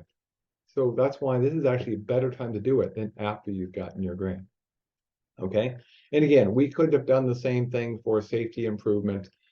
And again, you could start adding somebody put in sidewalks and bridge railings. Yeah, thanks, Bill. That's true. If you're going to have sidewalks and bridge railing, what kind of railing? Are the pedestrians or the cars? Bicycles? What are you going to have? Okay. Once you've done that, you're going to hire a consultant. Okay. Now, again, you may hire a consultant with a draft scope, and you may have the consultant do a more detailed scope. But these are all things you got to be thinking about. And this is outlined pretty well in Chapter 6 of the LPM. What the options you've got for consultants? Well, if it's federally funded, here are your choices. Okay. You could use a municipal employee. A municipal employee can design under the federal system. Okay. If they're a full-time employee, well, even a part-time in this case, actually, but you could do it with a municipal employee. Or you can retain a consultant, or you could use a qualified base selection or QBS selected consultant. Now, there's a myth out there. Well, I got a consultant on retainer. I can just use them directly. Here's the thing. If you have a retained consultant for your municipality, and a lot of small agencies do, I know that, that consultant process has to have used a QBS or qualified base selection process. You can't just, well, this is a guy we've used for many years. You actually have to have a process in place. It's a little different, but it's still a QBS-based process. Okay. So those are your choices for hiring the engineer. And you do have to have an engineer for a bridge project. That is required. And for projects above a certain size with federal dollars, you got to have an engineer who can stamp and certify everything. Okay. If it's only locally funded, by the way, If you want to do something 100% local, just to keep this in mind, going, do I want to get federal funds or not? Sometimes it's not worth the extra burden of doing the federal process. Well, if you're only doing it locally, you can use a local process. But here's the thing, you still should be using QBS technically. Okay, should always be using some kind of qualified base selection to hire an engineer. Okay, if you're using essentially tax dollars. Okay, so keep that in mind. In terms of the qualified base selection or QBS, you would go out and you'd place an advertisement. You would have a committee that would evaluate the proposals, and then you might interview the top rated firms. Normally it's 3, but it could be a different number. Okay, and then you're going to rank everything based on the interviews and make a final selection. Here's the thing, is anytime you're hiring a professional service, cost is not a factor. You're hiring them based on their qualifications. There are ways to put cost in as a thing to review so you don't get super out of line, but that's actually usually not done at the beginning. And under the federal system, you can't do it until you're negotiating. You can only do cost part of the negotiation phase. Selection cannot be based on cost, based on something called the Brooks Act. Okay? So when you're negotiating with them, if you've got a good estimate of what the cost should be for the consultants, you could negotiate there and say, no, you're just way out of line cost-wise, but it cannot be a factor in choosing A versus B versus C. Okay? Now, I have some good news for you. You don't have to do a lot of this work. A lot of this work has already been done through something called the LDSA. Yes, another acronym. Local Design Service Agreement. This was done between the state and the County Highway Superintendents Association here in New York. And you can actually go on the state's website, or the county, superintendent's website, and just search for New York State County Superintendents, and it'll pop right up. And they went through and developed these LDSAs, or Local Design Service Agreements. That's pretty cool. You don't have to reinvent the wheel. What you would do there is you would prepare a specific list of criterion for your particular project. You still have a small committee. You'd still be doing ratings based upon what's there, but you've already got a pre-qualified list. So you just have to contact the folks on the list by region, okay? And once you've got that, you're in pretty good shape. You can select from that list, okay? There is a list. It is currently active and available through 2025, okay? It was actually put out a couple of years ago. Actually, no, last year, excuse me, in 2022 on Pi Day. So that's why I put 3.14 there. March 14th, there's a list. So you don't have to reinvent the wheel, because once you've selected your firm, you're going to negotiate with them. So you go negotiate with that firm. Remember, you've got your scope, you've got your task list. You then can do an independent estimate of the cost of the engineering involved. And you're going to negotiate those tasks with the engineering firm, looking at the cost, the salary, the overhead rates, auditing, things like that, okay? And again, this is the only place where you can say, no, you're just way outside the estimates, but you can't use that as a selection factor. So don't try to think, well, we'll cut them out at the negotiation phase. You'd have to show somebody is really outrageous in terms of their price. Very unlikely to have that approved unless it's just pretty obvious there's something going on. And by the way, the consultants who are on the LDSA, that's not going to happen. So pick the firm that you think is going to do the best job, and you'll probably be happy anyway, okay? You're going to then execute an agreement with that firm, and you're going to send that to the RLPL, okay? Now here's a question for you. This one comes up quite often, so I figured we better ask this one. Is DBE required for consultants? Yes, no, it depends.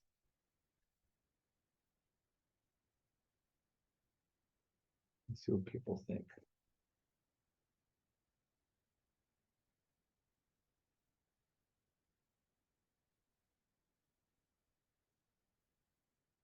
Okay. Most of you said yes. Some of you said it depends. It's not just no, okay? And it's not even no for the LDSA list. You have to sponsor DBE participation if it's required as part of the grant, okay? And there may be a requirement for all consultant projects with some exceptions. Those exceptions would be written in the grant. There are some federal funds that have no DBE requirement, but they're spelled right out really clearly. Most of the time for bridge and safety and those kind of construction ones, there is a requirement that you have to go through, even for the consultants, okay? And firms that are on the LDSA list are aware of this. They're not exempt from that requirement either, okay? So you can write your proposals in such a way that you can get an "it depends" answer if you can show that your setup is neutral, so that those things which we worry about, disadvantaged businesses, minority businesses, would be unidentifiable. Then you might be able to say, well, hey, we chose based upon this, and there's no reason we have to worry about those issues. But just be aware of this. There may be an "it depends," but usually it's a yes or it depends, okay? There are some things that might be changing on this. They're still talking about it because there's a discussion between the state and the feds on this. But just so you know, there are still going to be thoughts about DBE issues. Will this change with the court cases that have been coming down the pike at the educational level? I don't know. If I knew that, I'd tell you. So just watch this space. Okay, so now I've got my consultant. I've sent in my agreement. Everybody looks it over, and now we have authorization to move on. So what we're going to do now is we're going to start doing our preliminary design and our right-of-way and incidental phases, okay? So keep that in mind. This is chapters 7, 8, and 11, and we'll take this up through the break and then go finish it up after the break for the design process. If we look at it from the overall, obviously we're, depending where you look at the wheel, halfway through the process, a quarter of the way through the process, but the design process takes some time, no doubt about it, okay? Okay, so specifics, again, chapters 7, 8, and 11, and the project design manual. This is the wheel. We're into step 5. And the reason there is many steps here, as almost everything else combined, is because each process of the design has approvals with it. So there's a preliminary design, there's a detailed design, there's the getting a property, and then there's the contract. So each of those has to be approved before you move to the next step. So while it looks like, oh, there's tons of steps, just realize they're there because of the approval process as much as anything else. So there are 4 phases in preliminary design. So it really means there's 5 processes involved in total design. And if you look at that one from the state, you can actually see the game of lifelines. It'll show you that. This is where your scope's going to come in. First thing you're going to be looking is what's eligible. Hopefully you did a good job in the grant writing and then the scoping phase so that you're 100% federal aid eligible. But this is the last chance to check for this. You're going to make any final technical decisions. Maybe in your grant, you said we're replacing the bridge and we're trying to decide between concrete and steel. This is where you would decide. Are you going to do a concrete beams or steel beams? For an intersection, are you going to be using a roundabout? Are you going to be using some different kind of intersection alignment? Are you going to be using speed humps or speed tables or things like that? This is where those technical decisions are made in these early phases, okay? You're going to be doing any environmental reviews at this point. Some of them you might have to have started sooner, but certainly as the latest, you're going to be doing environmental reviews at this point. And you're going to have to start coordinating with utilities, with other municipalities, any regulatory agencies that have to be involved, like the Army Corps of Engineers, the DEC, things like that, SHPO. And then finally, you're going to be getting some public involvement. We'll talk a little bit more about public involvement here in just a minute. But keep in mind, this is all where you're doing this early on in the process, okay? Now, this is also where you're going to be doing the first, I would call this more detailed estimate of the schedule and the cost, okay? So the engineer should really now start really getting much tighter numbers for you, rather than being in the, we're pretty sure it's in this range. You want to tighten those numbers up. this is the last chance you have to really look over your schedule and your costs. And it's the last time to pull back without really much fear of a large cost too. So earlier you can decide if we got something wrong, the better off you're going to be. Okay. So this is where you would look at things such as inflation issues, supply chain issues that have changed since you put in the grant, have changed since you got things going. Okay. So let's do a quick poll here. Let's just see. Who else do you need to coordinate with? You know, I said coordinate, and I gave you a few examples, but who do you need to coordinate with for a project? Any type of project that you're doing at a local level. I didn't name them all. There's at least 3 or 4 more I can think of. Certainly the town board, because they're authorizing it. But hopefully they did this before since they had to do an SLA, and that has to include the agreement. Who else? Could be a neighboring town. Yeah, could be a city that you're involved with. Okay. If you're part of the MPO, the utilities, yep, that's a good one. Utilities is a critical one. Any lands, you can start thinking about landowners. Yeah. Okay. Somebody put RR for, I'm assuming a railroad. That's a very important one. It can get you in trouble. Okay. Regulatory agencies, Army Corps of Engineers. Okay. Could be the state DOT. It could be, if you're on a town road, it could be the county, because you're intersecting at an intersection that's got a county road in it, or vice versa. So yeah, you need to start thinking about all the people you need to coordinate with. And the sooner you make that list, the sooner you reach out, the better off you're going to be. I see somebody's put in canal enough times to make canal come right up. Certainly if you're along the Erie Canal or any navigable waterway, yeah, that's going to be a very important group that you're going to need to start coordinating with. Okay. And I said I want to talk a little bit about public outreach. And we'll talk more about this, but who is included in public outreach? As part of this whole process, we really need to include the public. There's actually a manual for that from New York State DOT, but who would be involved? Yeah, who in the community would you be talking to? Your residents, yeah, especially the affected ones, yep. Stakeholders. That stakeholder list could include lots of different people. So who could that include? Businesses? Absolutely. Yeah. Trucking firms? Anybody's got commercial movement? Yeah. If you're going to have a detour, that makes a big difference. Fire? Very good. I like that one. Fire's good. Yeah. Looking for 2 more.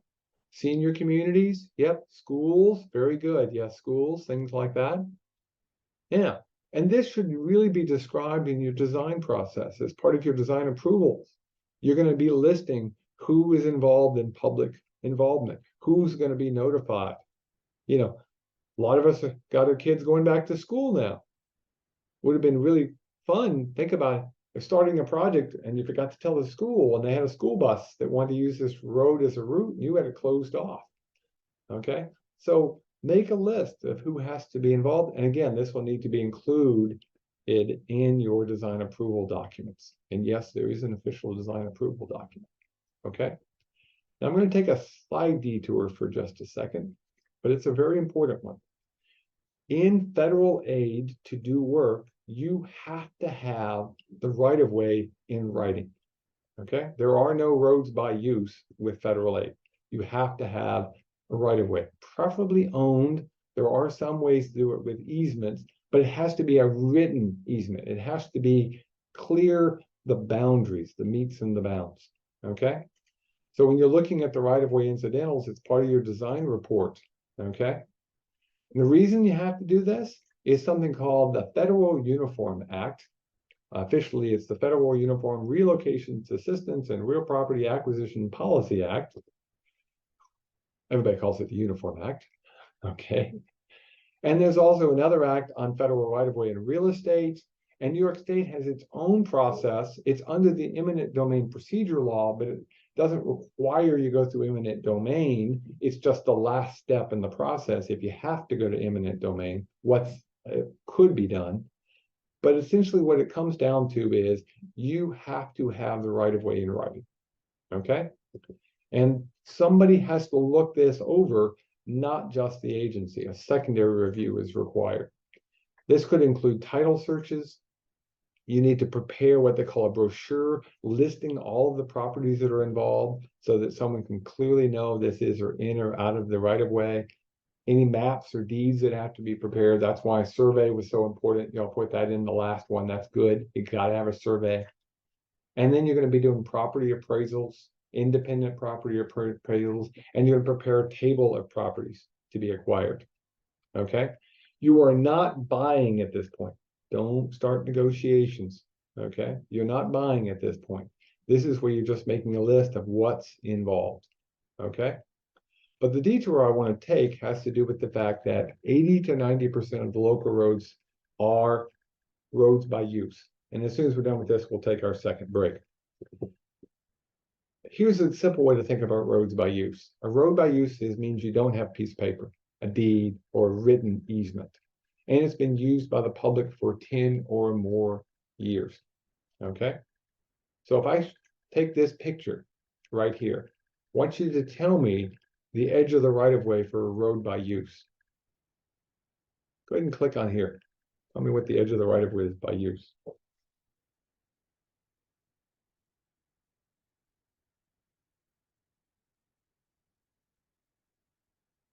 While y'all click on that, I'm going to write down our time to start back up.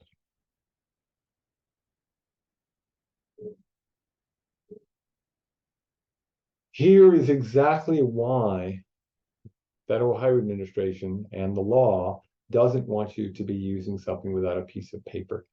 We could argue what the edge of the right-of-way is here. It could be the edge of the pavement if the agency's never done anything beyond the edge of the pavement. It could be in front of the tree or the fence line if they've done a proper job of maintaining that, even though there's grass and vegetation there. But it would come up to the courts to decide that. Really hard to have a process that's smooth flowing if you then have to go to court to figure out whether you can actually do the work or not. So you really have to have the right of way. Okay.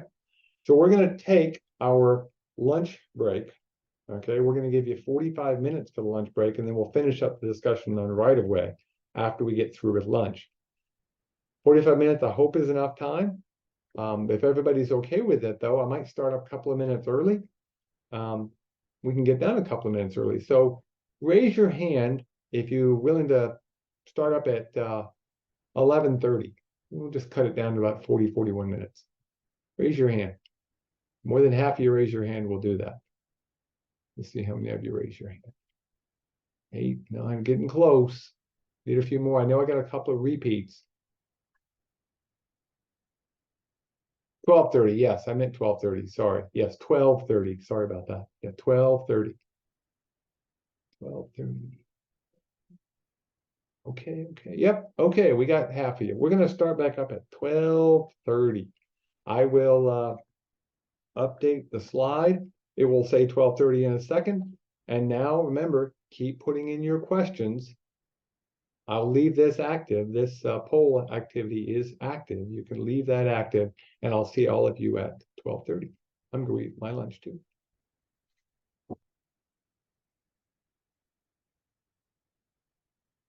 Okay, so we were talking about right-of-way, and so we'll get started here.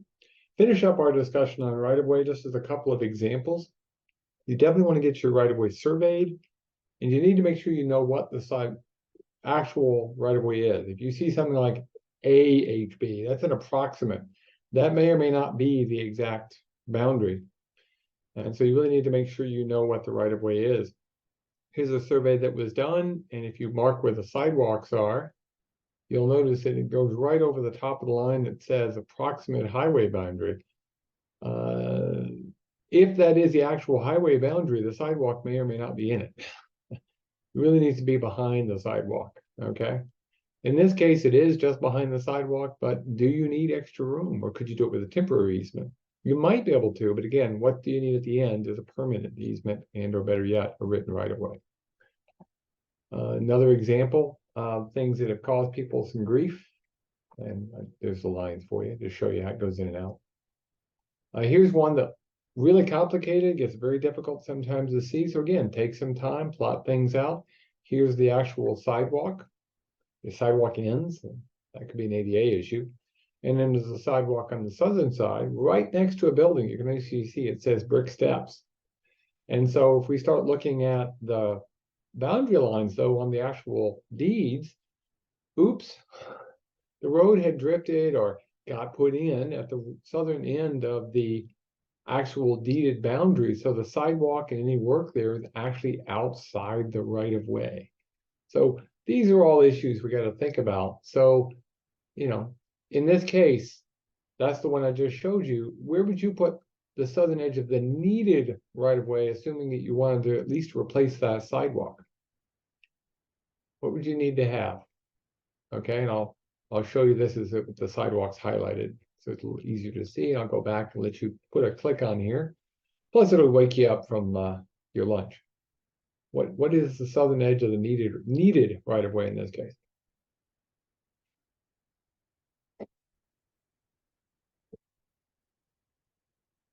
I think they're still asleep, Amanda.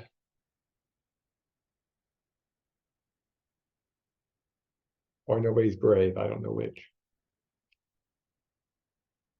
The poll didn't update. Interesting.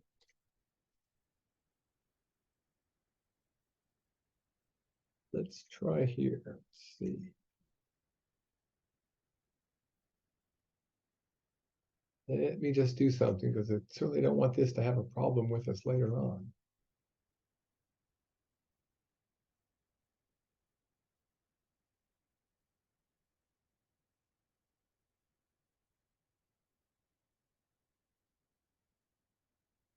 It's not giving me my responses.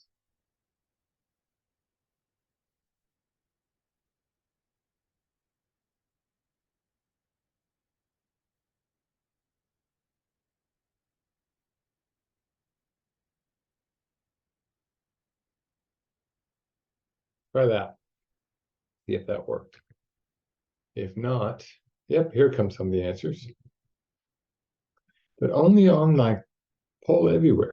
Interesting. Well, we're gonna move on. Technology. Don't you love technology? So I'm gonna go here and try something. And we're going to move on just to show you the kind of weird examples people may have. Here's an example. You can actually see the highway boundary is in the road itself. So again, obviously you would need to get right of way behind that. You might have to worry about tight spaces with a stair. You know, you really need to know where the right of way is and get it before you do any kind of preliminary surveys, if you can. Yeah. And if you need 5 feet for a sidewalk, as Bill has put in here, obviously, that's going to be an issue. So something odd to go on there. So, by the way, I got another one for you. This is a classic one. If you've ever been to New York City, there's actually a piece of property called the Hess Estate. And it's a 25-inch triangle down in the Greenwich Village area that is never was properly taken over when they widened out a roadway. It's in front of a convenience store. You can actually go down there and find it. And it's never been dedicated for public purposes. So when you enter and exit the convenience store, you're stepping on private property, but it's one of those classic cases whereby weird things can happen if you're not careful. So how do you acquire the land? Well, you can do it with easements. For temporary and permanent, you can purchase, but at the end of it, you have to have a permanent easement or a deed, i.e. purchased land, to move forward on the federal process, okay? The temporary easements would only be during construction, and even those need to be in writing. No handshakes. Has to be in writing, okay? This is one of those stopping points. Don't move forward until you have authorization to move forward. And at this point, you know what properties you would like to have, but this is not the place where you actually begin property negotiations. This is not the place where you make commitments or offers. This is not the place where you acquire property. That's not done until you're actually much further along in the process, okay? Because things may change. You haven't got a final approval of a final design. And what if something changes? Boy, you could get yourself in trouble. So don't start the process. Because the next thing you're going to do is you've got all the preliminaries, you're going to prepare something called the design approval document. It's a abbreviation is DAD. Yep, there's my dad, and there's me early on. It's very small. But the DAD is the design approval document. This is one of those, again, needs to be approved ahead of time. So what do you think would be in a proper design approval document? What do you think would be in there? See what you guys have in there. A lot of this should be stuff you've already done with your planning and scoping phase. Let's see. And is this working now? Do I need to come up? It's working again. Yay. Technology. Yeah, you need to have your scope, essentially. You need to have your criterion, your traffic volumes. You need to have your preliminary design. You need to have, of course, those same things you put in the preliminary documentation, which includes your location, your cost, your funding sources, any signatures that you need to have. If there's an alternative, and you can still have alternatives at this point, you can still list your alternatives out. You're not going to be quite the PS&E yet, but you're going to have your preliminaries for your PS&E, not your final one. So your preliminary PS&E will be part of this, but not your final. You're going to have any environmental and historical requirements. Yep, went too far. Come on, computer. Go back here. Let's finish going through here. You're going to need to have any kind of environmental, historical information. This is where you definitely want to have a more accurate cost estimate involved. Again, we're really close to design approval. Hopefully you're almost finalized, just a few minor tweaks. Now, when I say environmental historical, get your pen ready. I'm going to go through the things relatively quickly. Don't worry about remembering this. You can write down what you want, but more importantly, note that you can go into the local projects manual and they have a list for you, so you don't have to memorize all of this stuff. But as a minimum, you're going to have information on environmental applicant approved items. It's a work list, FEAW. We'll go through that in a second. Your seeker, your environmental review.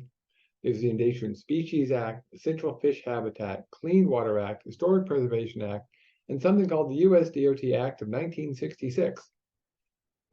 Let's go through each of these slowly. We'll still write your pen. Let's go through them slowly.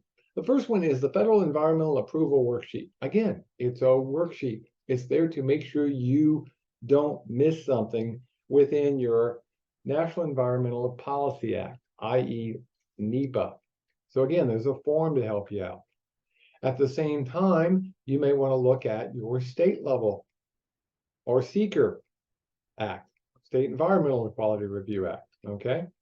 They have a handbook that you may need to fill out. If you're not sure, give them a call. Again, this is why it's good to think about these things way back in the scoping and planning phase. In terms of endangered species, this includes certain fish species, bats, turtles, all kinds of stuff. Okay, it's a whole list of them you can have. Interesting way to do this is pick up the phone, talk to the RLPLs, and have them work with the FHWA to figure out what needs to be included.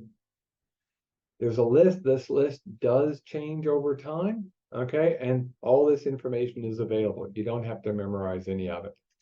There's essential fish habitat for economic and species reasons, okay? Now, this particular one are dealing with critters that are in the water that is salty, i.e.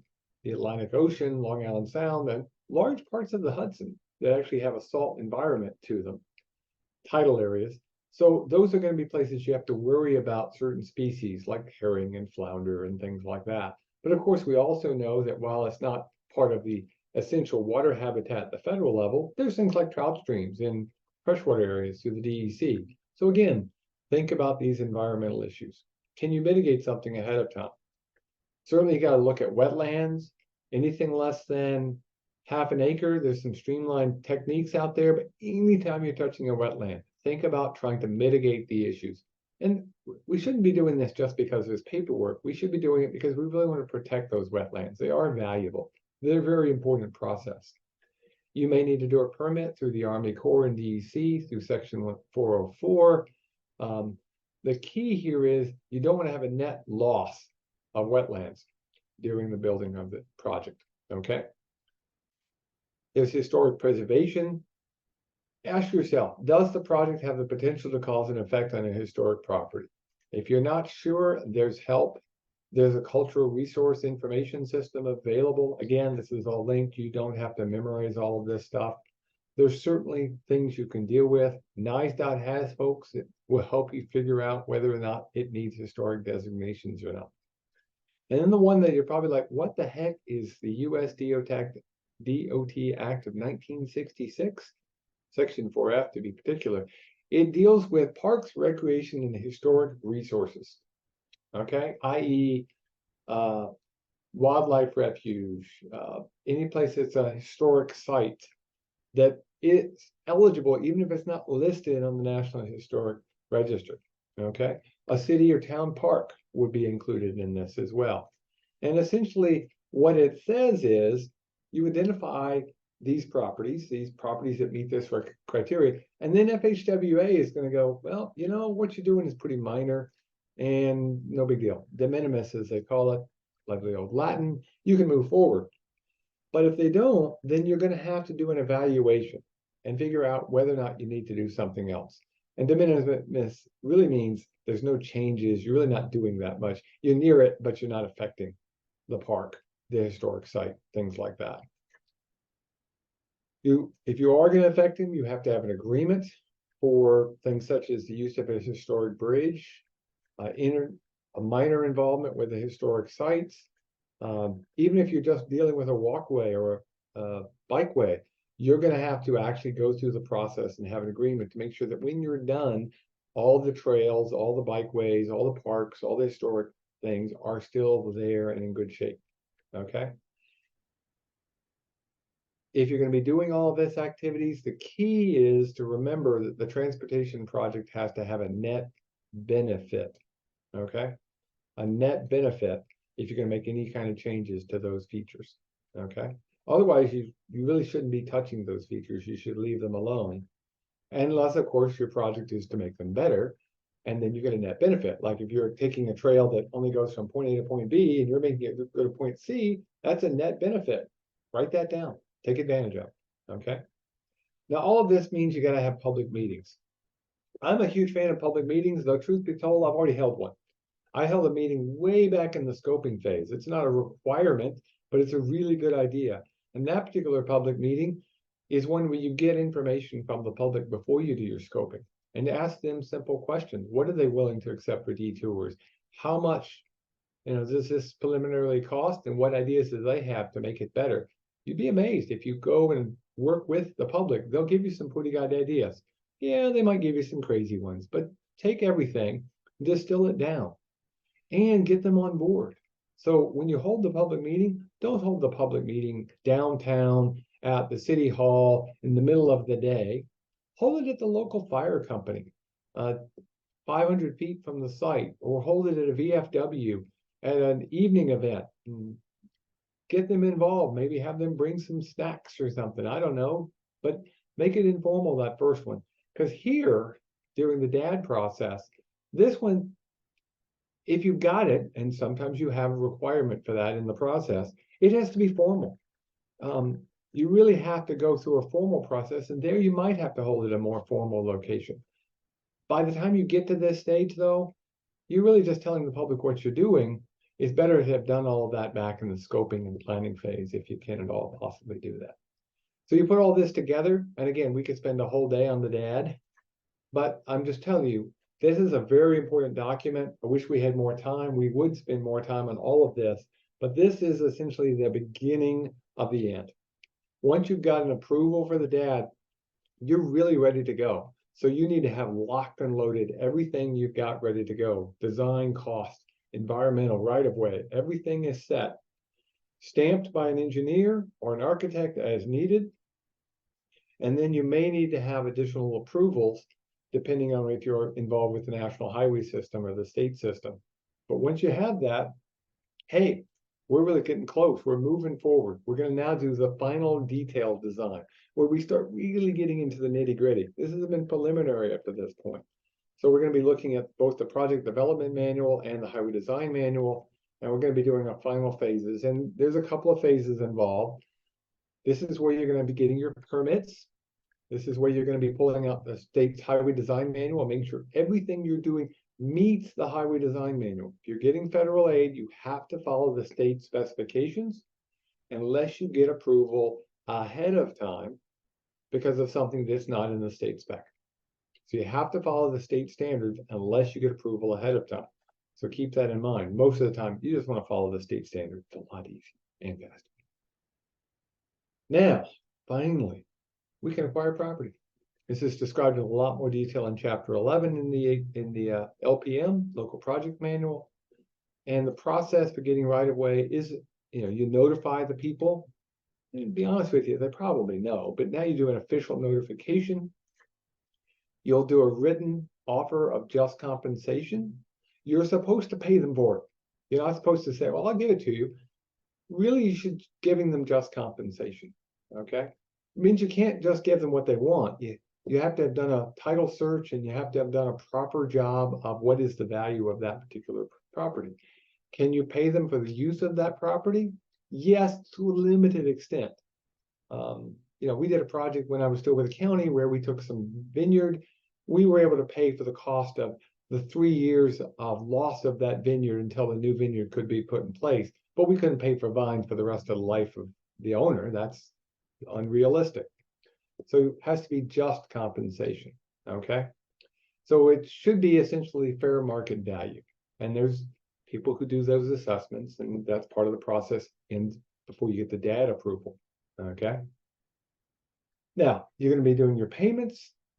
By the way, you're going to get title and or rights to the property at this point. This is where you're going to get your written deeds and or your written easements, preferably a deed if you can. Make sure, by the way, you actually check for liens. Make sure you actually have the actual owner of the property. That has led to problems in the past. And it's all going to be written and included in the final plans that you're going to be putting together, okay? A good way to think about this when it comes to right-of-way and purchasing land and all of that stuff is you really should not have a public facility on private property, okay? Because if you do, who gets the liability? How do we make sure the work gets done properly?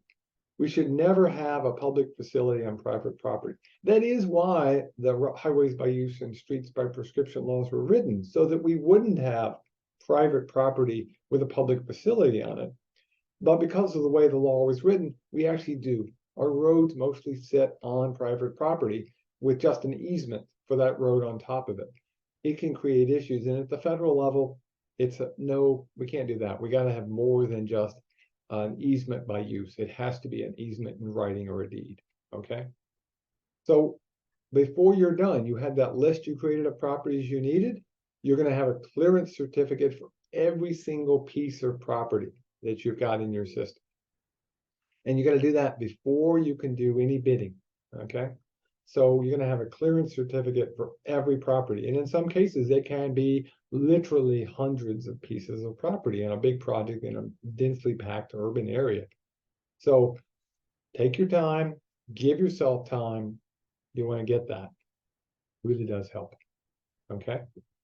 And again, you're going to do that before you do the contract. Okay. So you're going to be preparing the contract document. Again, spelled out in much more detail in chapters 9, 12, and 15 of the Local Projects Manual. But let's just ask, what goes into the contract bid documents? What should be included in those documents? If somebody says, I want the full contract bid documents, your specifications, yep. Your plan sets, i.e. your final PS&E, yeah. Okay. Any special notes, okay? Your time frames, okay? Your schedule, your draft schedule, okay? Looking for a few more things that we've talked about. Your bid sheets, well, if you're doing, yeah, if you're going to have a bid sheet system, yeah, for your estimates, yeah. Warranties, we'll come back to warranties. Keep that one in mind. We don't have warranties on federal projects, no warranties. Okay, there are no warranties. We'll come back to that one for sure. Your DBE goals will be included in this, yes. We'll come back to DBE in there in a little bit more detail. Okay. Terms and conditions, all of those right-of-ways, your insurances, your bonds, your permits, your utilities.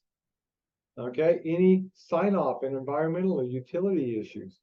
Okay, sign off by the DEC, sign off on your speedies permit, which are state pollution discharge elimination permits, any wetlands. That design approval document is part of this whole thing. Okay, you're going to reference any DOT standards and anything that was not part of the DOT standards.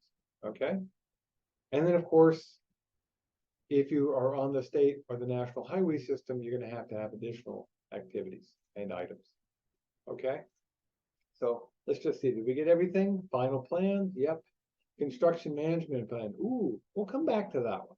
This is one that you've generated after you've got your dad. You're going to produce a construction management plan. We'll come back to that one in just a minute, okay? Right-of-way clearance, we talked about that. Permits and agreements, we got that in place. Cool.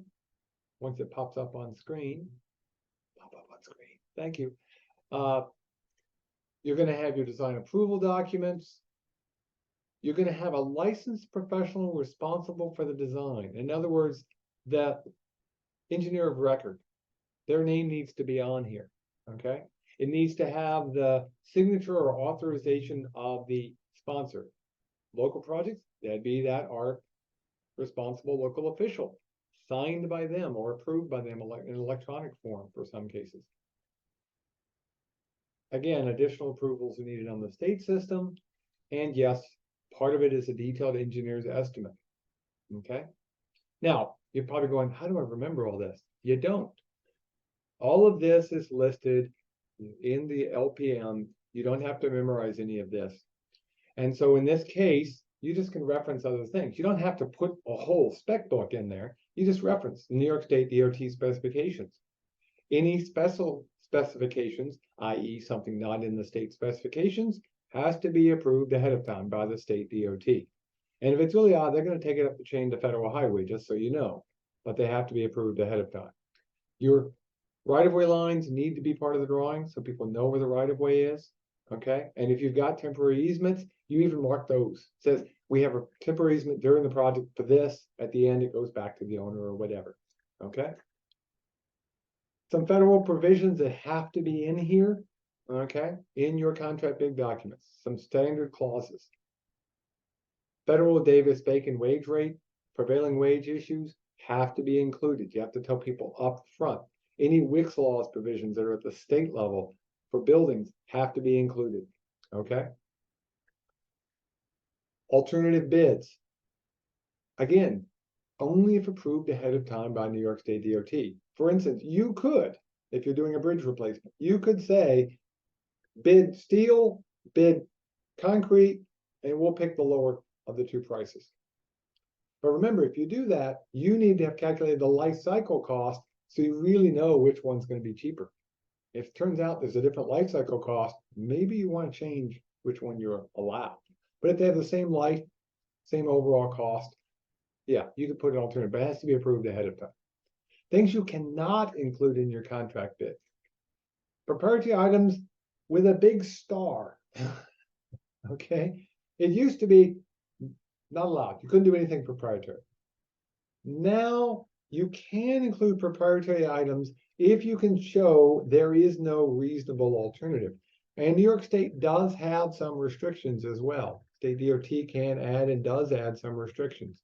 So if you're having something that's proprietary, ask. This is one where you do not want to get forgiveness. You got to ask permission ahead of time. Okay, but you can now add them in if you can justify that this is the only thing that will really do the trick. Some special kind of steel, some special kind of anchor, something like that. You cannot have warranties. Okay, now can you get a warranty on something being delivered? There are ways to do that, but generally they're really frowned upon. So a good rule of thumb is don't use warranties.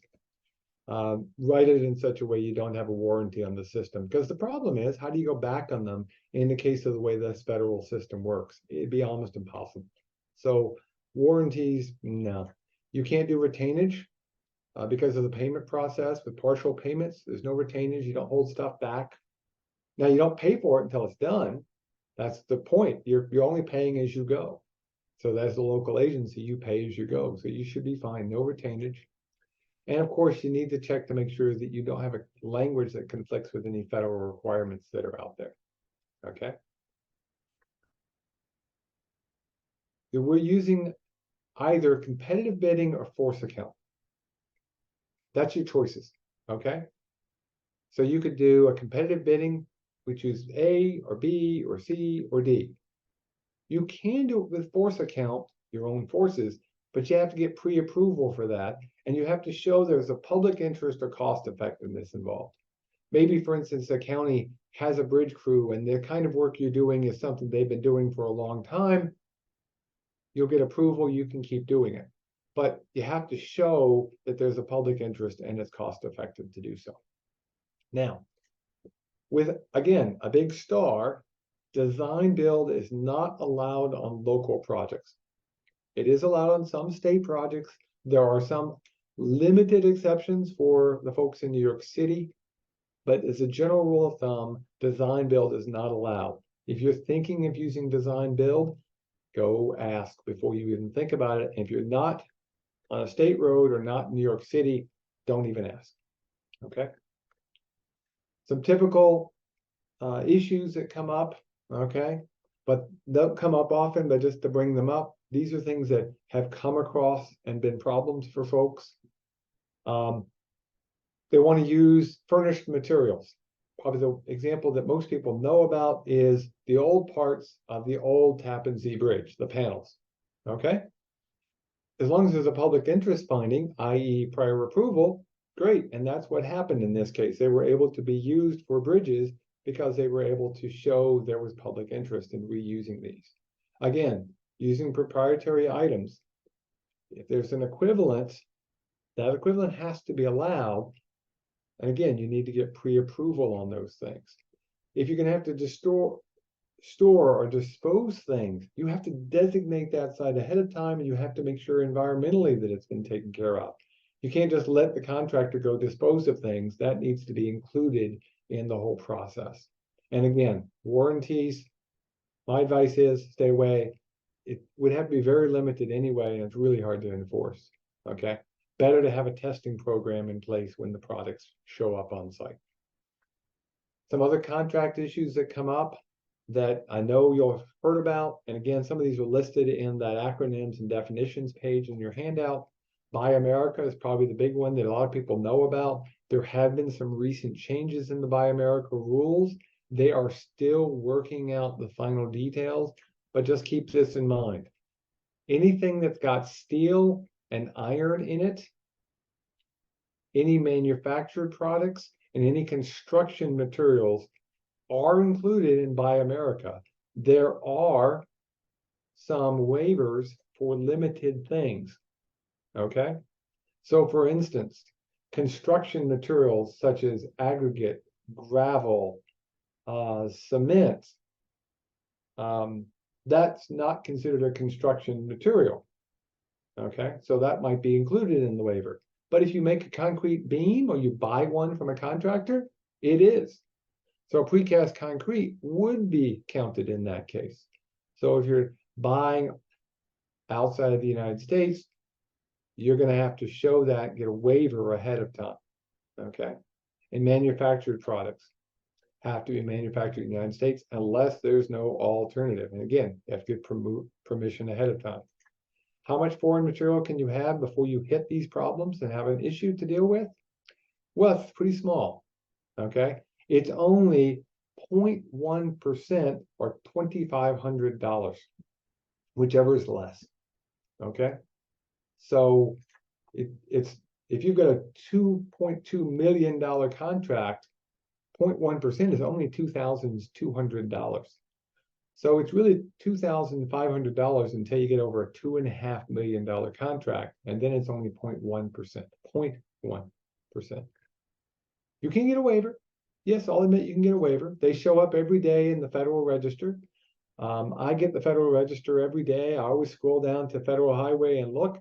I think I've seen 3 Buy America waivers in the last 2.5 years. One of them had to deal with electric vehicle chargers, and one had to deal with a specific project. I think it was in Texas, but I can't remember the state, and I don't remember where the third one was, but it was again on a specific project.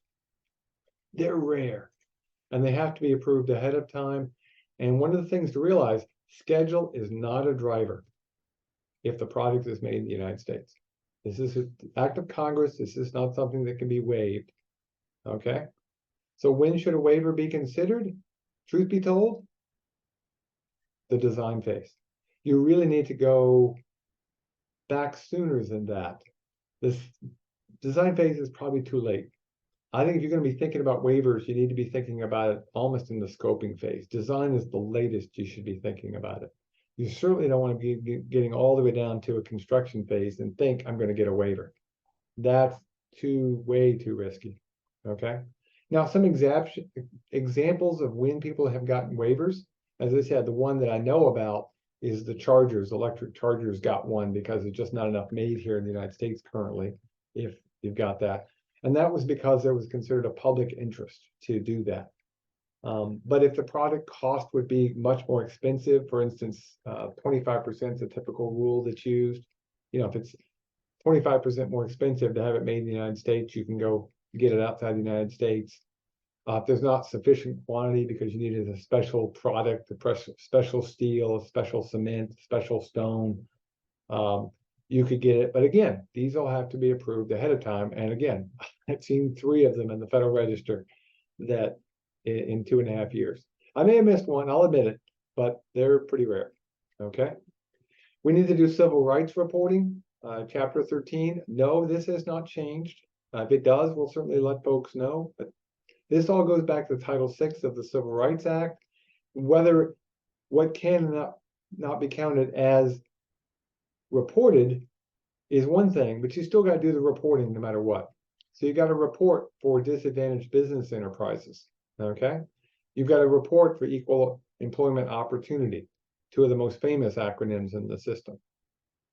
Before I leave this one, I want to make sure you understand something. These are federal programs for DBE and EEO.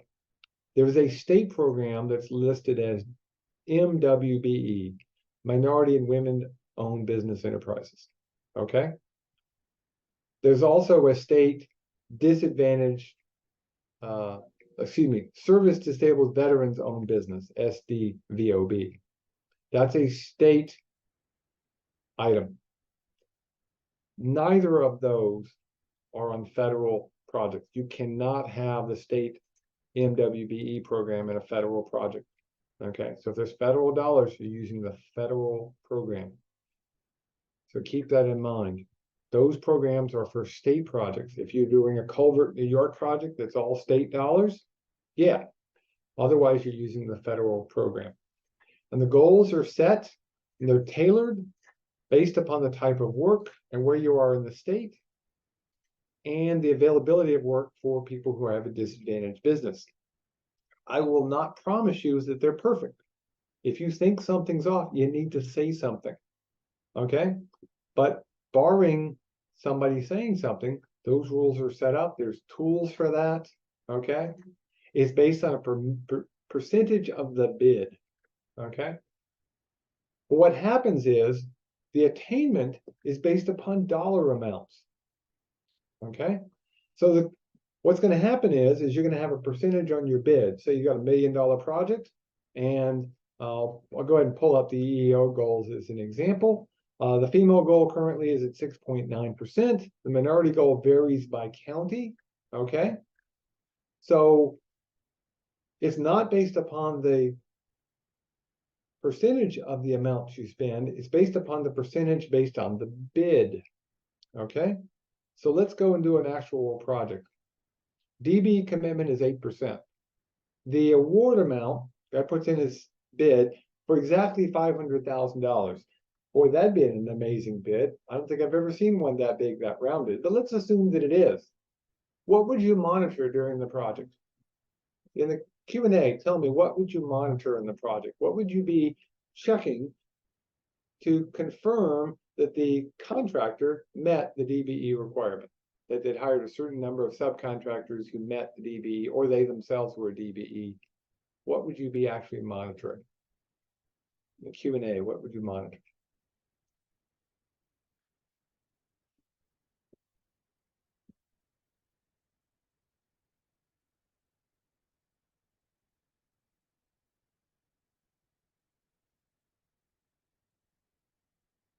$40,000. Very good, Bill. Nice job. Yeah, you take the award amount, you multiply it times the commitment, you get $40,000. That's what you monitor. Okay? So it's the payments, yeah, as someone put in there, as Doug put in there, it's the payments to the disadvantaged business enterprise, generally from the prime contractor. Though again, if the prime contractor is a DBE, it becomes pretty easy to meet. So you can hire one, they meet the spec and they got the low price. That's even easier. But it's the amount. So it'd be $40,000. So if the winding up the total payments are less than $500,000, the DBE is still based on the $40,000. Okay. Now, in terms of the practices, you have to also monitor to make sure that they're meeting certain practices of the contractor, so that they're doing recruitment, hiring, paying, training, and promotion and retention, which is a challenge right now. We know, following certain practices, treating everybody equally. Okay. And again, there's a whole bunch of stuff in the LPM about that. You may want to look through that. This includes suppliers and subcontractors. Okay. Now, one thing you have to monitor for, one of the most important things, is that the work being done is a CUF, also called a commercially useful function. In other words, they can't just be doing administrative things that could be done by somebody else. It really needs to be distinct work carried out by the contractor or the subcontractor or the vendor. Okay? So you have to do an evaluation on this to make sure that they're really doing something that's commercially useful. Okay? So that could be the workforce is actually supplying specialty operators to do finishing of the concrete that's not done by the contractor, or that you've got an accountant who's doing accounting work that you yourself don't do. That's commercially useful stuff. You need to make sure that you've got supervision on all this work so that the people are being managed and they are being followed, that they're actually doing the work. Maybe there's some equipment involved, okay?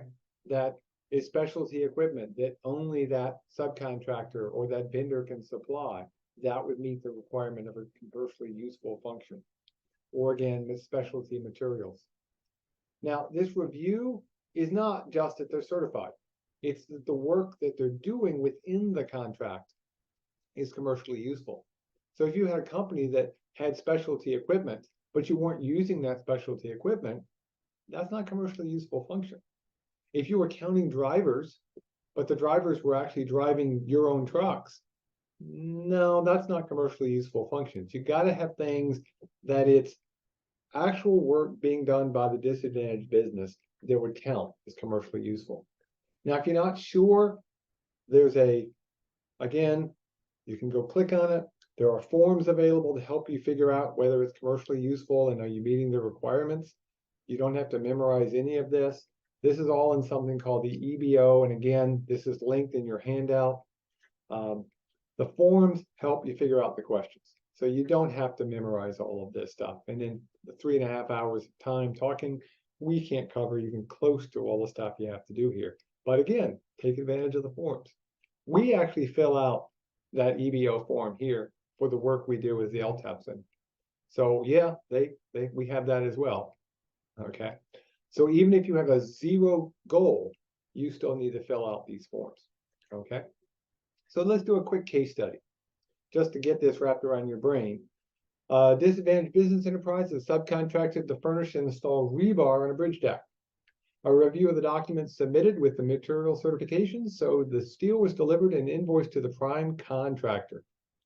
The documentation indicates what from a DBE standpoint, okay? I'm going to bring up the answers, and then I'll bring back the description and let you put in your answers. So the DB is subcontracted. What are the choices? Okay. And then I'll go back over here. Let's see which start you get there. Okay. Is it the DBA negotiated the price and order the rebar? Further review is required. The DB only needs to submit proof of payment.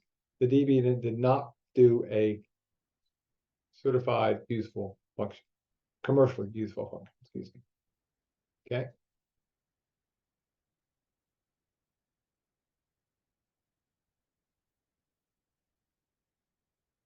B is the best answer here.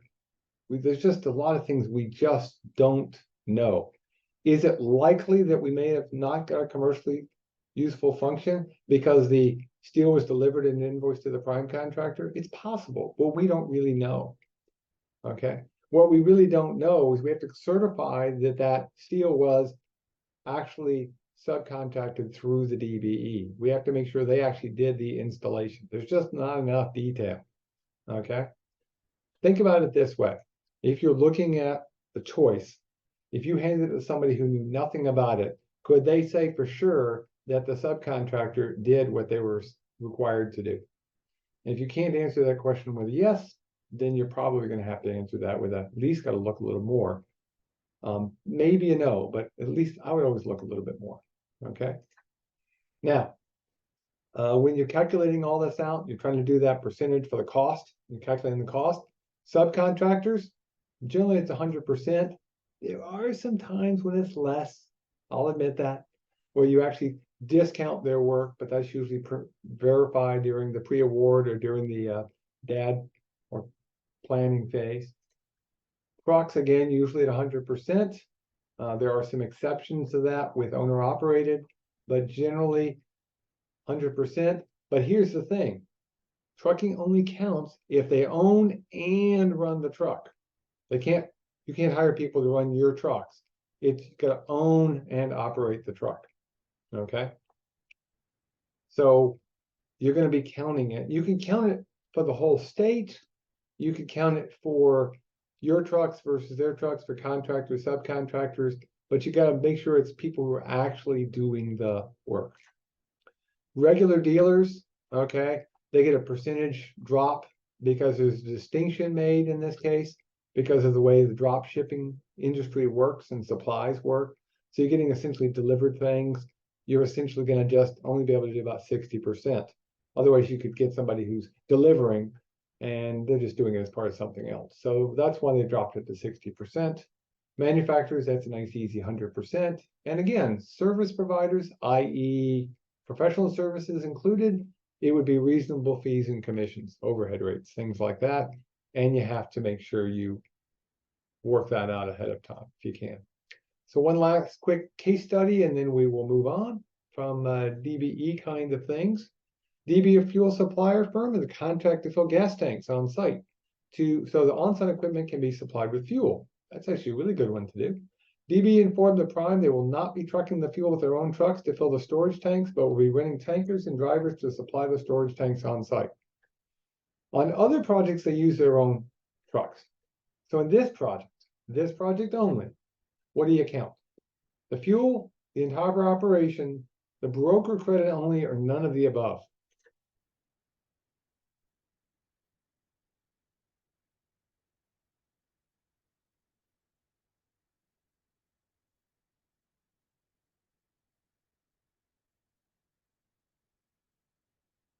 If someone is delivering fuel, what are they classified as?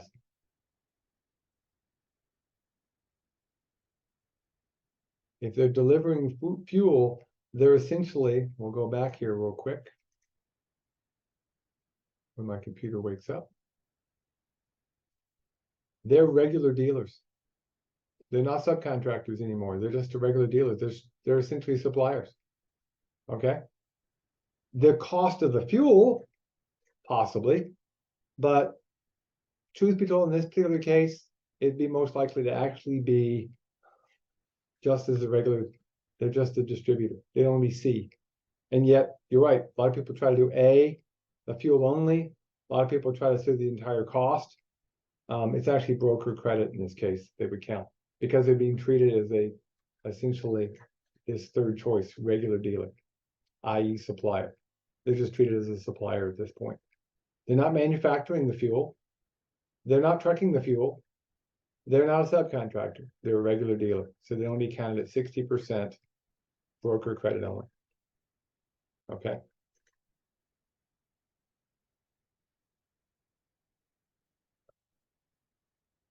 I'm going to move past good faith effort just to because of the interest of time, but I do want you to understand good faith effort essentially is a way for you to say, I can't find DBE people. I just cannot find them in that area. It can be done, and it does get done quite often, but realize that once you have set the level that you need to meet, you have to do enough evidence collection to show there wasn't somebody else. And you do not stop doing that even after the contract has been awarded. You keep looking. And if you can't find someone, that's fine. You can actually review this. So you're going to be continuing to look for DBE firms. And there's going to be new firms. And there's a directory available. You don't have to invent the wheel. They're all registered. You just go down the list of folks and you try to find people. And even after you've done the award, you're going to keep looking. Okay. So yes, it's $40,000 on our big contract. You're going to keep looking for that $40,000 throughout the life of the project, unless you get a written certification that says, no, you're good. But normally you're just going to keep looking. If you've got subcontract work, especially, make sure you look for possible DBEs. Now, all of this is going to become part of a construction management plan, and that's a pretty important document. You've got your approval, you've got everything you're going to do, but now you need to have a management plan. And one of the references you're going to see in the handout is something called the MERC, which is the Contract Administration Manual the state uses, and it's the Manual of Uniform Record Keeping. But the key is you develop a management plan, okay? And hopefully you still have a taco.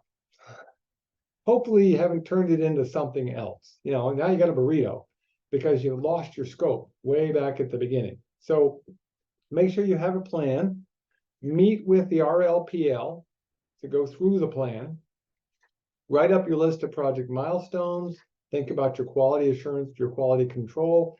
And again, that MERC manual can be very helpful to document things. Again, don't have to reinvent the wheel. Now, QA/QC, we could spend, again, whole sessions on QA/QC. We don't do enough of it. Everybody knows it, but we need to do even more. Some people like to call QA/QC quality assurance and quality control. Some people like to think of QC as the quality of the contractor and QA as the quality of the agency. I can live with almost any of them, as long as you've got a plan in place and essentially the things you can measure, you need to measure. The things that are methods, you need to document that the methods were followed. Okay, it's an easy way to remember it. QA/QC does not stand for quit asking and quit checking. It really does require that you get good documentation. It's part of that construction management plan. It includes your inspectors, sampling and testing, okay, and all the certifications and documentation. You get something delivered on site that's structural, you better have a certification with it. That's part of quality assurance. It needs to have been tested. That's part of quality control. Okay. So just list for me a few examples of QA for, say, concrete. Say I got some structural concrete, or actually down campus here, they're pouring 300 yards of concrete for a brand new building today. If I wasn't here, I'd be sitting in my lawn chair watching them. It's pretty cool to watch. But what are some QA items that should be included in the concrete pour? Third-party testing, does it meet the standards? What standards are you using? Do you have quality control technicians on site or at the plant? Yep. What else we got?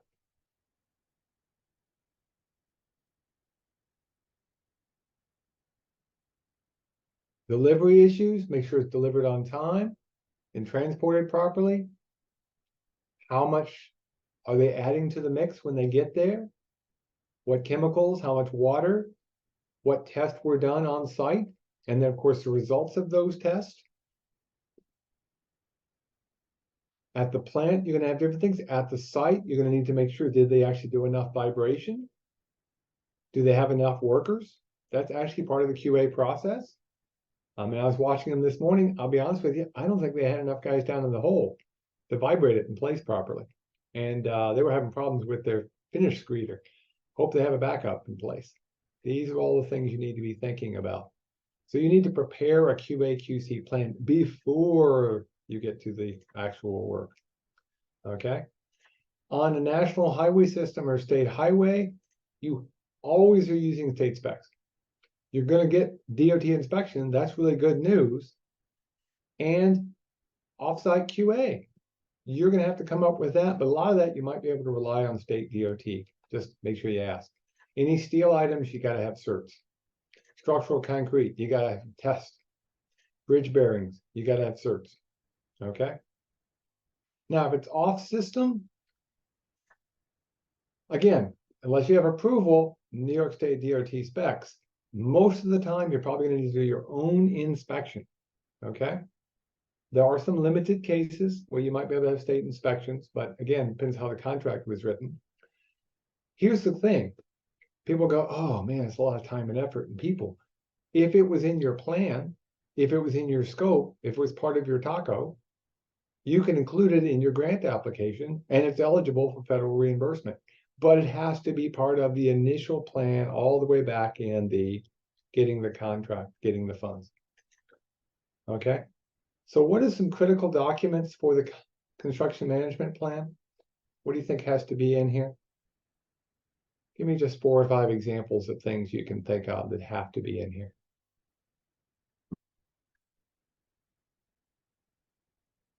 See where we stand. Yep, we're in good shape.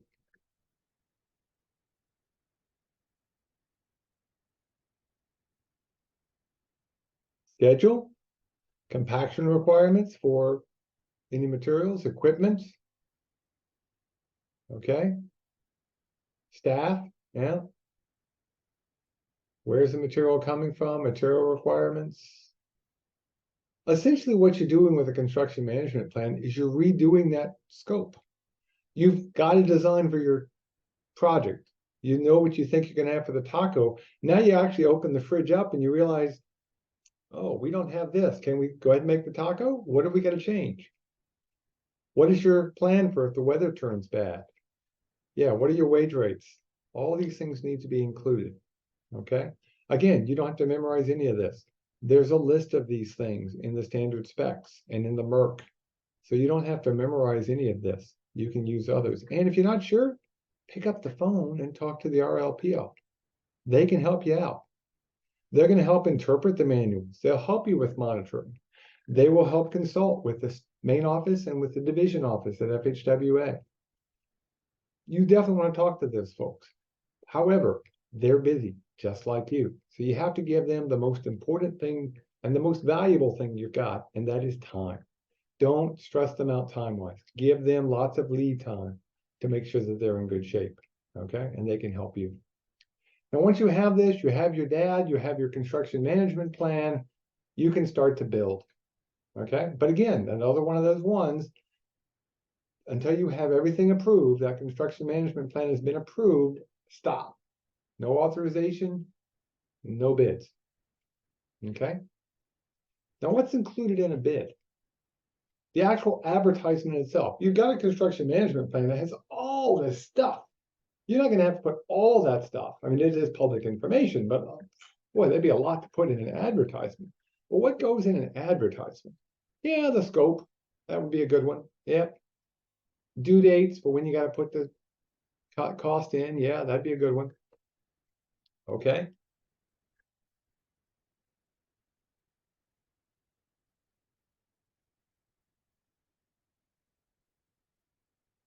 Okay, I'm looking for a couple more. Goals, okay, that's the same as scope.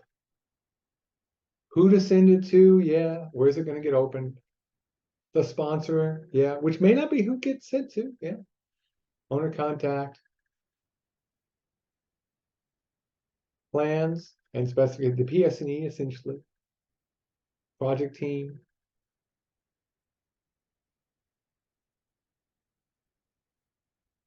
How to ask clarifying questions. Yep. Okay.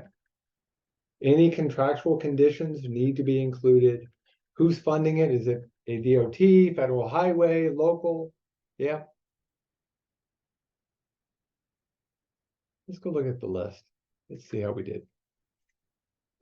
You need to have the goals in there for DBE. That needs to be included right up front, because how do you write a bid proposal if you don't know what those goals are? Because the contractor has to go out and find these folks or do a good faith effort. It has to have the PIN number. That's been applied a long time ago. So that's always included. Every piece of paper from here on out has the PIN number on it and the project name and the description. We did the owner, got that. Where's and when are we going to open things up? Where to get the documents? Most of it online these days. Where to submit? We got that. Is there a bid deposit or security required? That can be done in limited cases. Okay. So where would you put that if it's required? And then, of course, who to do contracts. You all did pretty good. That's a good job. Okay.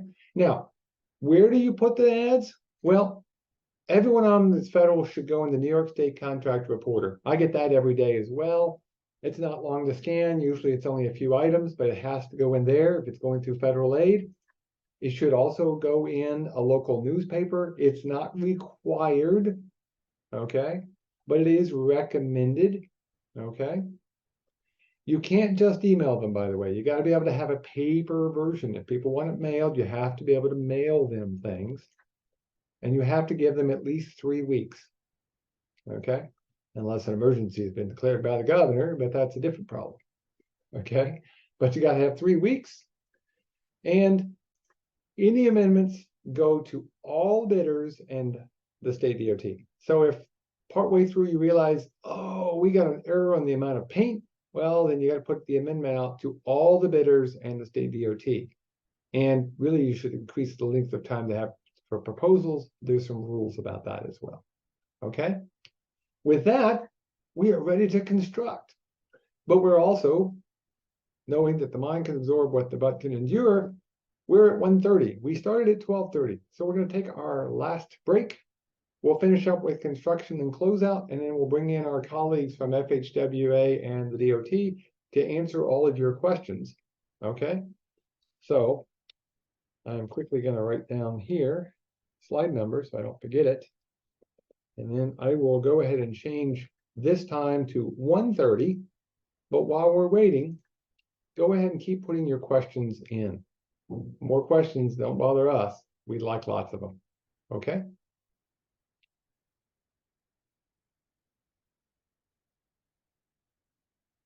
See you in 15 minutes.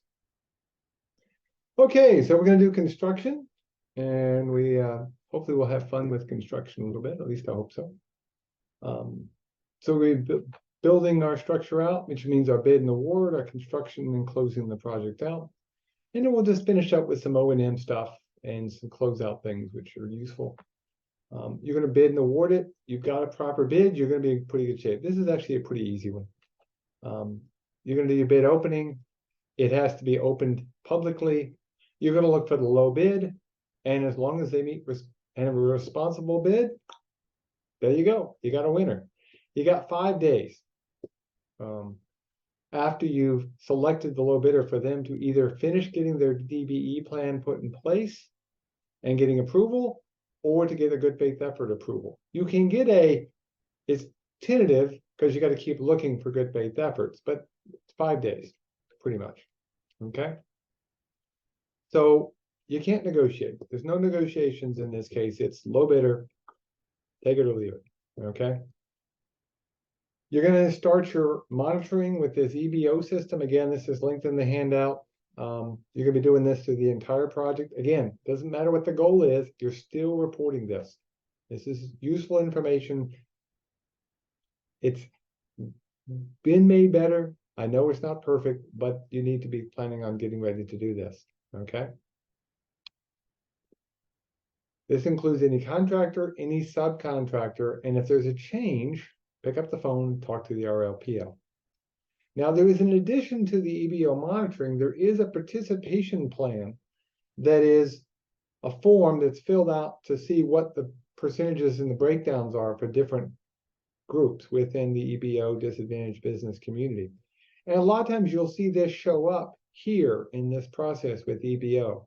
If we were discussing just civil rights issues, absolutely, this is where it would be. But this particular form, and it's again available, you don't have to invent the wheel, you actually should fill that out during the design phase.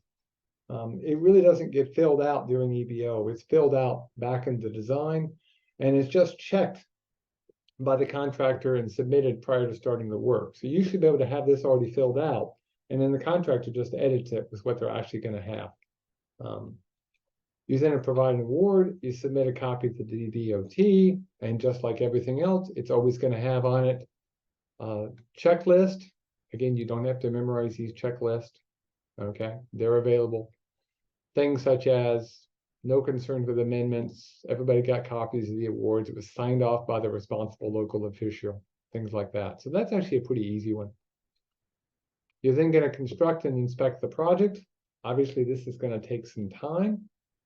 What are some typical construction problems? It's been just a couple of minutes. Give me some typical problems you've seen in construction. I don't care if it's federal aid or not. I just want the kind of things you've seen that are construction problems. Having a problem getting stock. These days, that's a major issue. Supply chain. Drainage. Drainage. Okay? You missed something underground. Yeah. Okay?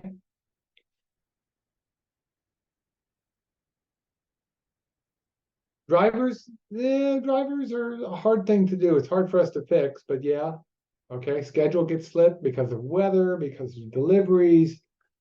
Do we have a proper testing schedule for the equipment, for the QA, QC?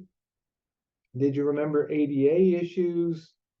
You can make a list, but think about it. Except for maybe those drivers and the weather, which obviously is a major issue, couldn't you have taken care of some of this with your design or your initial investigation? Or maybe putting in some slack time or worried about schedule?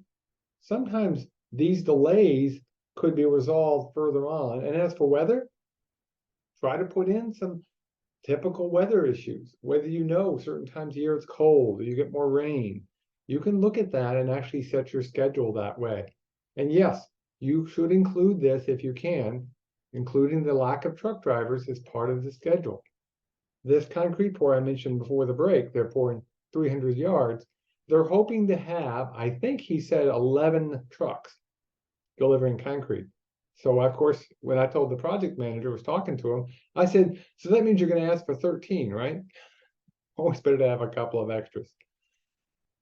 Before you actually dig into the ground, you do need to have a meeting, okay? You need a meeting with the sponsor, the RLPL, and the contractor, the inspection firm, okay, if it's not your own people. Everybody needs to be there in a pre-construction conference to go over what's going to get done. You need to be on site if possible, but you could do it in an office. If you got an office on site, you could do it right there. But before you start turning the ground, you need to have a pre-construction, and you may need to have a second one, okay? There's a requirement for at least one. You could always add another. When you get out to the site needs to be well maintained and managed and clean. And there's a whole bunch of things you got to notify the workers of: prevailing wage, safety issues, right to know, all that fun stuff. You got to put it where it's accessible. If you stack equipment and supplies and things in the way and they can't get to it, that's not notifying the workers. And yes, it has to be posted, preferably in a place that can get rained on. Paper on a big piece of board out in the rain behind a bunch of equipment isn't going to meet the needs. And remember, safety comes first. Are they ready to do the work in the weather that's involved? Okay. There is a 10-hour course. The laborers and workers and mechanics should be taking the OSHA 10 before they're out there. If they're in the right of way, they should be trained as flaggers and traffic control technicians. Okay. We want everybody to be safe. The number one rule is everybody goes home every single day. Now, in terms of inspectors, that's the sponsor's responsibility. You're going to have an engineer on site, usually a field engineer or an engineer in charge, IEC, okay? You're going to have a series of field inspectors.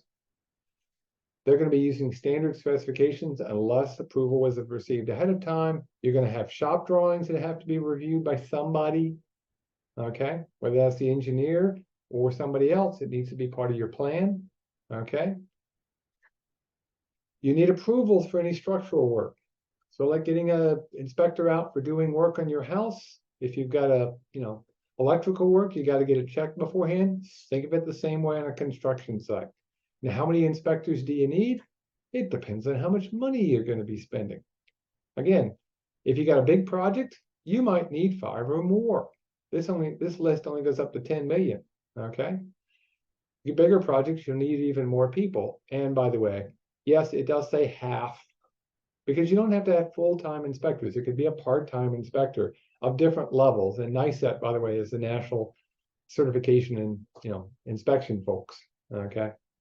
National Inspection Certification in Engineering and Testing, if I remember correctly, but I always have to look that one up. The key is they have to be certified as inspectors. So even if you're using your own staff, you need to think about getting them certified to be inspectors. And this is just full-time equivalent. And if you really want to know, this table in the local projects manual goes up to $1 billion. Above that, you got to talk to the FHWA and DOT ahead of time. The key with this is you got to administer things. You got to write things down. You got to have documentation, okay? It means you have to have good records management, coordination with all the different people in charge, okay? So pretty important to have good inspection. Realize what you can and can't really inspect as well. The job of New York State DOT, they'll come out and do their own inspection. Their job isn't to notify every single thing. They're going to assure to FHWA that it's to the best of their ability, everything has been done according to federal requirements. So the role of the RLPL is to ensure that guidance and oversight. They don't do any inspections directly. They're just reviewing to make sure things were done, okay? And we just want to make sure we can see everything, that nothing's in a fog, that there's good communication. And what's the job of the inspector? It is not, this is, I repeat, it is not write down what they see. Yes, they should write down what they see. That is absolutely vital. But the reality is they need to not just document the conditions and the criterion and anything that's an effect of all those changes, but they should document it and then report it to somebody who can make changes. Observations alone are not enough. This happens way too often. The inspector observes that there's a problem and nothing gets done. So they see that there's a condition. They see it's going to cause us a problem if we don't fix it. If you don't report it to somebody, the effect is still there, so it didn't help. So for instance, can you see the cone in the middle of the road? If you pave over that cone, you think that's going to be good? No. The job of the inspector is to do more than just say, hey, I saw a cone in the road that really needs to be removed. They need to report to somebody who can get it removed. So that's why it's so important to have lines of communication with the engineer in charge and the contractor to make sure it does get fixed. Because what we don't want change orders, okay? Now, change orders are not evil. I have people who are reluctant, I don't want to change anything. Change orders are not evil. Things happen, okay? But what we don't want is a situation like the humorous picture here, where the dinghy is labeled original contract and the big boat is labeled change orders. You get a poorly written contract, you may get that. We don't want that. But be careful. Now, you may see the term order on contracts. It's the same thing. A change order and an order on contract are the same thing. Essentially, you're going to be making a change. So give me an example of a legitimate change order, something that would be okay to approve, okay? So give me some legitimate change order items.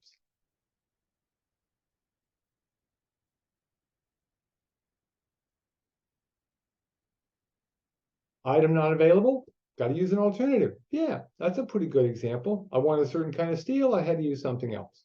Okay. Extension of a completion date. If you're doing that, you have to document the why. It really is important to have a why you couldn't meet the date. Supply chain, weather, something unknown, things like that. Different volumes of material, additional excavation, structure. a quantity overrun, if it's a significant one that was not anticipated, if it's just because the contractor wants to do more, be careful.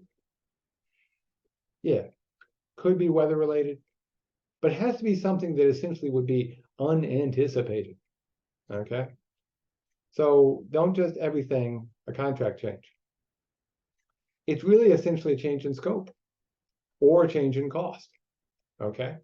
And realize there may not be money if it's a change in cost. Now, it could be changes in the schedule. We'll come back to schedule in just a minute. Plans, changes in the plans and the specifications. Yep. New or modified pay items, something happens. Maybe you decide to switch over to warm mix from hot mix asphalt. Technically, by the way, if they make a change in the state specs after the contract date, you follow the original spec prior to the contract date. So if you had a contract in place before the warm mix change last in January, you could still use hot mix, but you could change the warm mix. That one should not require a major change order, but you could do that. You could do a modified. And then, of course, you might have to adjust payments due to the contract. That would require that. Okay. So these are the kinds of things that we see for legitimate contract changes, unforeseen things, utilities being a good example. Okay. Here's an easy way to think about change orders. Go back to elementary school and remember in English what they told you to do. You're going to do a newspaper report. You remember that?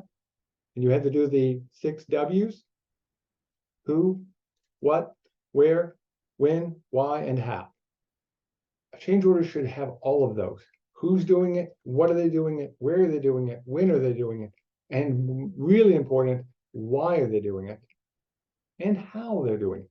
If you have to pick one that's going to be weakest, it's definitely not why. Why is the most important. You have to have a why on why this will affect things.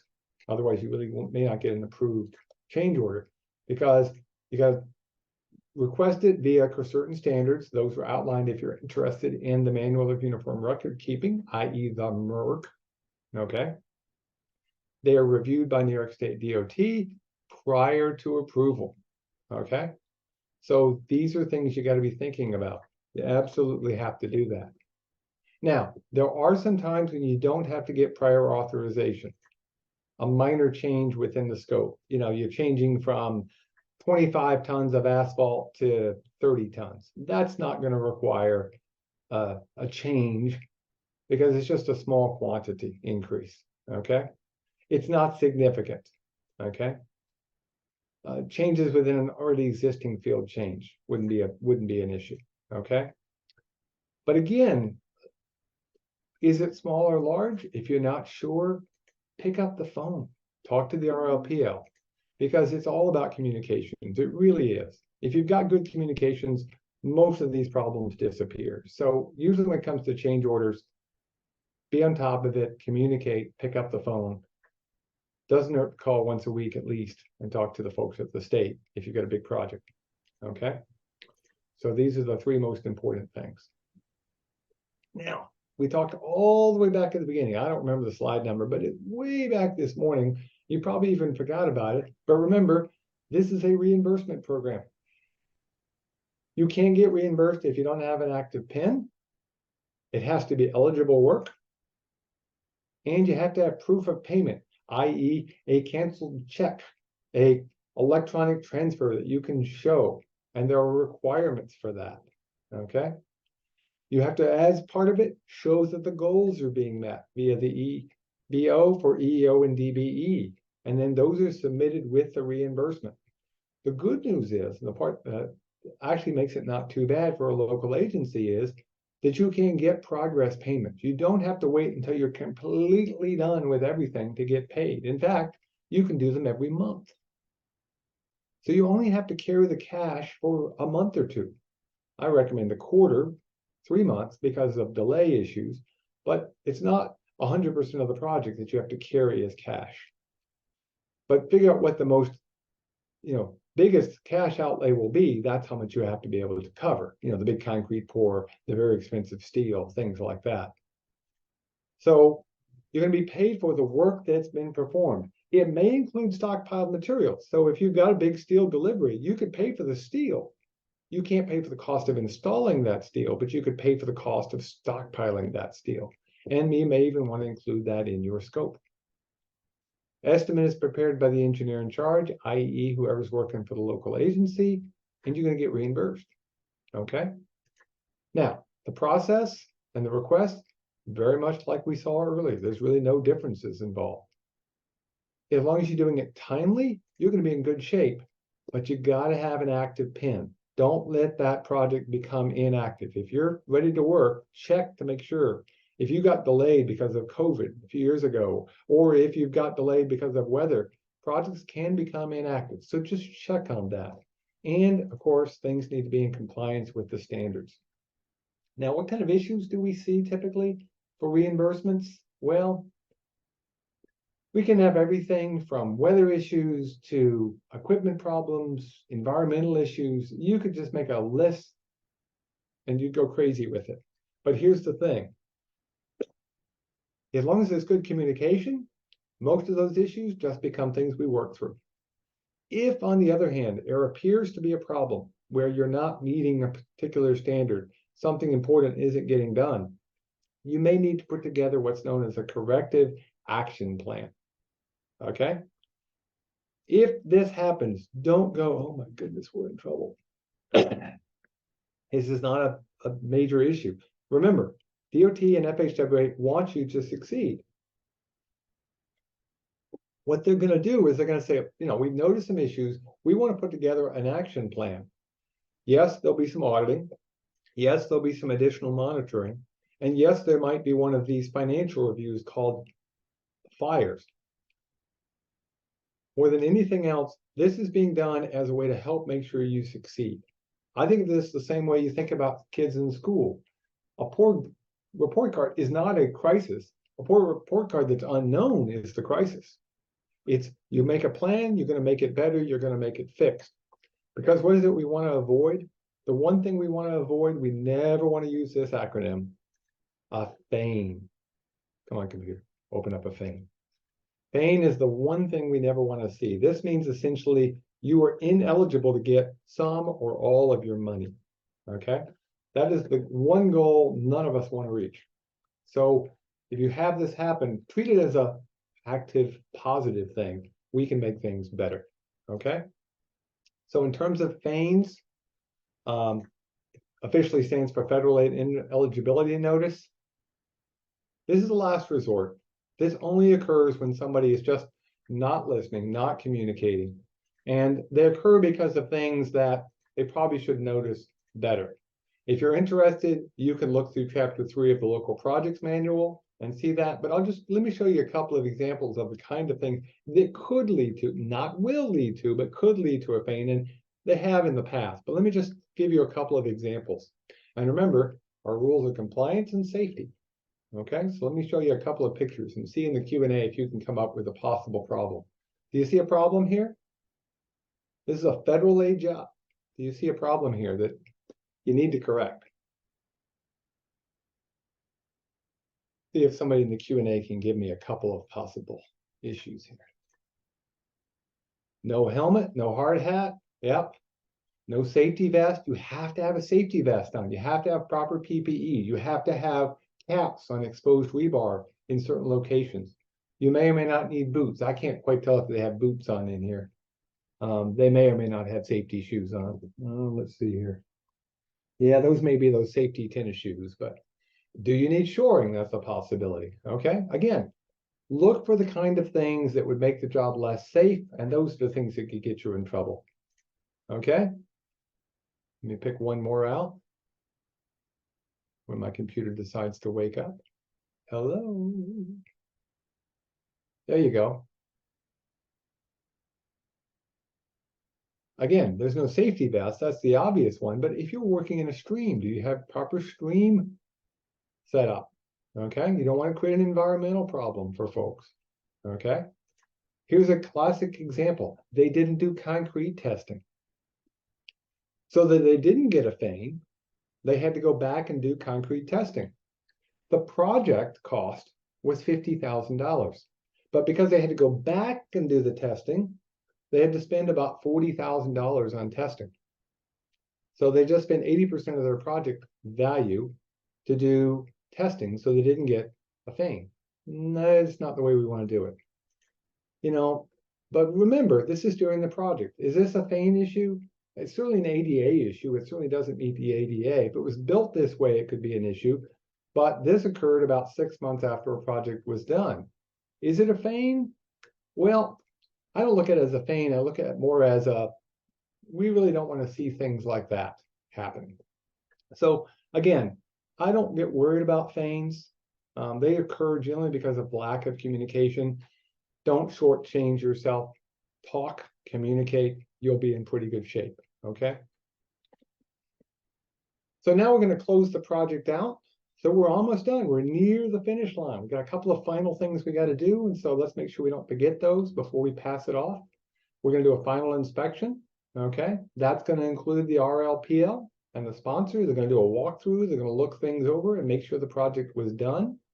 We're going to do a contract closeout and make sure all the paperwork is in place. That documentation has to include a final reimbursement request. Okay. So that's, you're going to be essentially saying, I want my money. Okay. So you really want to make sure you've got your final reimbursement request, a final acceptance form signed off by the right people. And if it's inside the state highway work or on the national highway system, there's special acceptances that have to be done. And you have to have as-built plans if it's on the national highway or state system or a bridge. And be honest with you, we should always be doing as-builts. It really does help. So really, it's just, yes, it's a requirement, but we should be doing it anyway. Now, you will have to include a physical summary, a financial summary of the project. If the project is small, you're pretty much done. If it's over $750,000 in a single year, you're going to get involved in an audit. Okay, you have to do a single federal audit in that particular case. Now, if it's a single project, you could just do a single specific. If not, you might have to do wide for your whole agency. But again, it will depend. If you get a lot of money, it may be smaller. If you have a consultant, you may have to do an audit on the consultant if it's above 300,000, which, you know, the project itself is probably going to be more than 750 at that point as well. Okay. So you may have to do some full audits depending on the kind of project. Again, if you're not sure, ask. And you're going to do your final reports. And again, I like to think of the final reports as what am I going to have later on? So did you get DPE? Did you get EEO utilization? That also helps us in the future. What should the goals be? Did everybody get paid? Okay. So all these things are included. And you're going, how am I going to remember all that? I got good news. One of those links on those handouts is a project closeout checklist. You don't have to memorize anything. Again, as I said earlier, I hate paperwork. I love forms. So here's a form. You fill the form out, you sign it, you check it off. And again, you're probably going, Dave, the font's too small again. Don't try. The form's on the web, and one of your links will take you right to the project closeout list. So you don't have to memorize any of this stuff. Okay. If you need the PDHs, we'll talk about the PDHs here in just a couple of minutes before we do the panel. I see the Q&A in there. Somebody was asking. I had not done that yet for those who want professional development hours. So don't let me forget before we get started with the Q&A.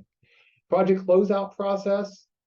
You're going to inspect everything. You're going to do records retention. You're going to have an agreement closure document that signs everything off. It's signed by the RLPL and the sponsor. Everybody's happy. This might include verifying the work's been done, any punch lists have been prepared and taken off the list, and you're going to get final acceptance.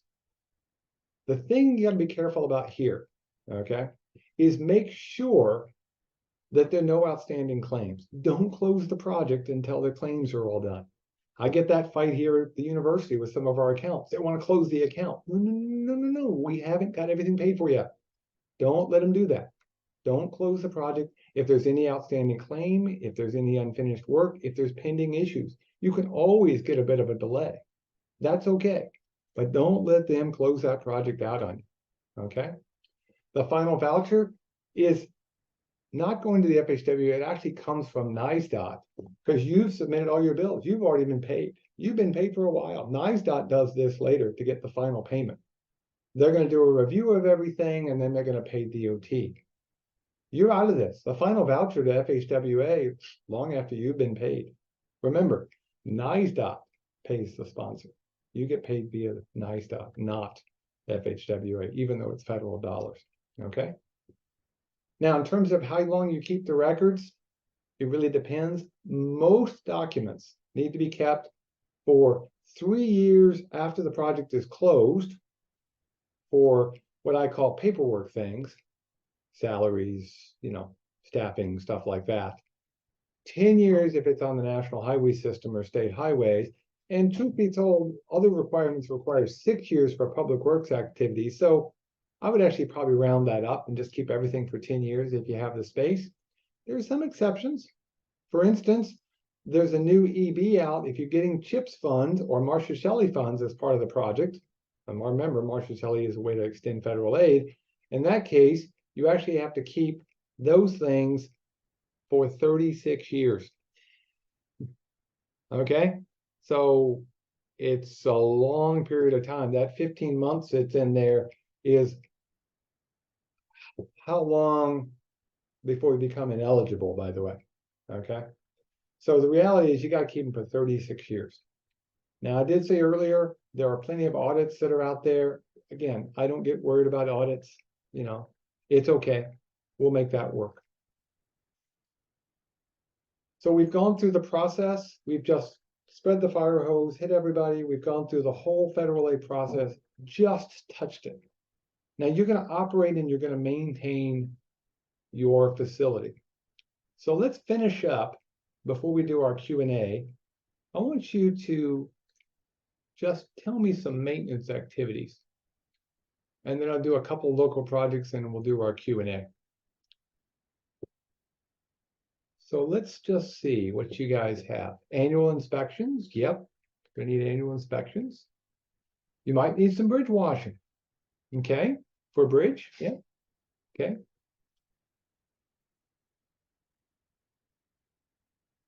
You gotta test your equipment. Okay. Maybe you're gonna put some plants down, though actually, truth be told, you maintain the plants and your deck sealing. You're gonna clean your catch basins. Yeah, I see that over in the Q&A. Okay. Pothole repairs, hopefully a long time from now. The reason I want you to, before you write your scope, before you reply to that NOFO, think about the maintenance when you're done. Can you change the design and the construction to make the maintenance more efficient? Make it better, make it easier, make it less intrusive to the public? Because you could change the design. This is the time before you put in the contract grant to think about that. Do you need to refresh some things like pavement markings, replacing rubber joint seals, things like that? And then now let's do a quick review of a few things. What's the most important thing, by the way, by far? Remember? What's the most important thing? There's only 3 of them that matter. Communicate, communicate, communicate. Okay? And then where do you go for assistance? Well, you can contact us. We'll send you the DOT. We'll send you the Federal Highway Administration. What I want to do here is just to show you a range of some things that have been done. These are some ones I got from New York State DOT, just examples. Here's a bridge replacement over a Conrail project, $5.5 million, the 2015, 80% federal dollars. So locals wind up only paying 1% of the project. Pretty cool. And they had to work with Conrail, and of course that creates its own issues, but a bridge project, very common. Okay. I said the other thing that's really common is safety problems with federal aid. Here's a safety issue, redoing some corners. Okay. Now in this case, because there was some local involvement, it was an MPO project, and in this particular case, it was about 75% state and 6% local, and the state chipped in the rest. It was about $9 million. Okay. But federal aid is available for things like, in this case, this is a transportation enhancement program to redo a railroad station, so that's now part of a historical rest stop on a walkway. Okay. Now, the locals had to chip in a little bit more, but for $500,000, they got themselves a pretty good deal. So if you think there's a project out there, look, realize, however, we can't grant our way out of everything, but it can enhance an existing project. Here's a project, the locals were doing most of the work. It was a major project for the city of Buffalo. They got an enhancement with some additional state aid and took that project from 9 million to 13, but that extra $4 million allowed them to really improve the corridor to allow for bicycles and pedestrians and improve public safety. So keep that in mind. There's lots of things you can do, but think about the things that could be enhancements, how you could make your grants better. Okay. Now we're going to do a Q&A panel. Remember the danger of acronyms ahead. We have a nice panel, and I don't know if I got everybody who's online. Let me look and see who we've got here for our panelists. Okay. We're going to do our Q&A here, and here's what I had in the list, but again, we may not have everybody. And let's see, I've got for sure, and I'm missing at least one. Yep, I'm missing at least one. But we'll let you guys introduce yourself while I go grab the questions off of the email from Amanda, and then we'll start answering the questions. So Chris, Darren, and Dawn, you want to introduce yourself to everybody? Oh, before y'all do that, I forgot, PDHs, professional development hours. You will get 3.5, make sure we write that down, Amanda. You'll get the time until now for professional development hours. If you have been on for 90% or more, you'll get a PDH. We can't give out a PDH for the Q&A panel because of the New York State rules. Okay, what we'll do is we'll check your attendance via Zoom if you were here for the parts where we were actually online. You have to be for at least 90% of it. And with that, I'm going to let you guys introduce yourself, and I will go grab the questions.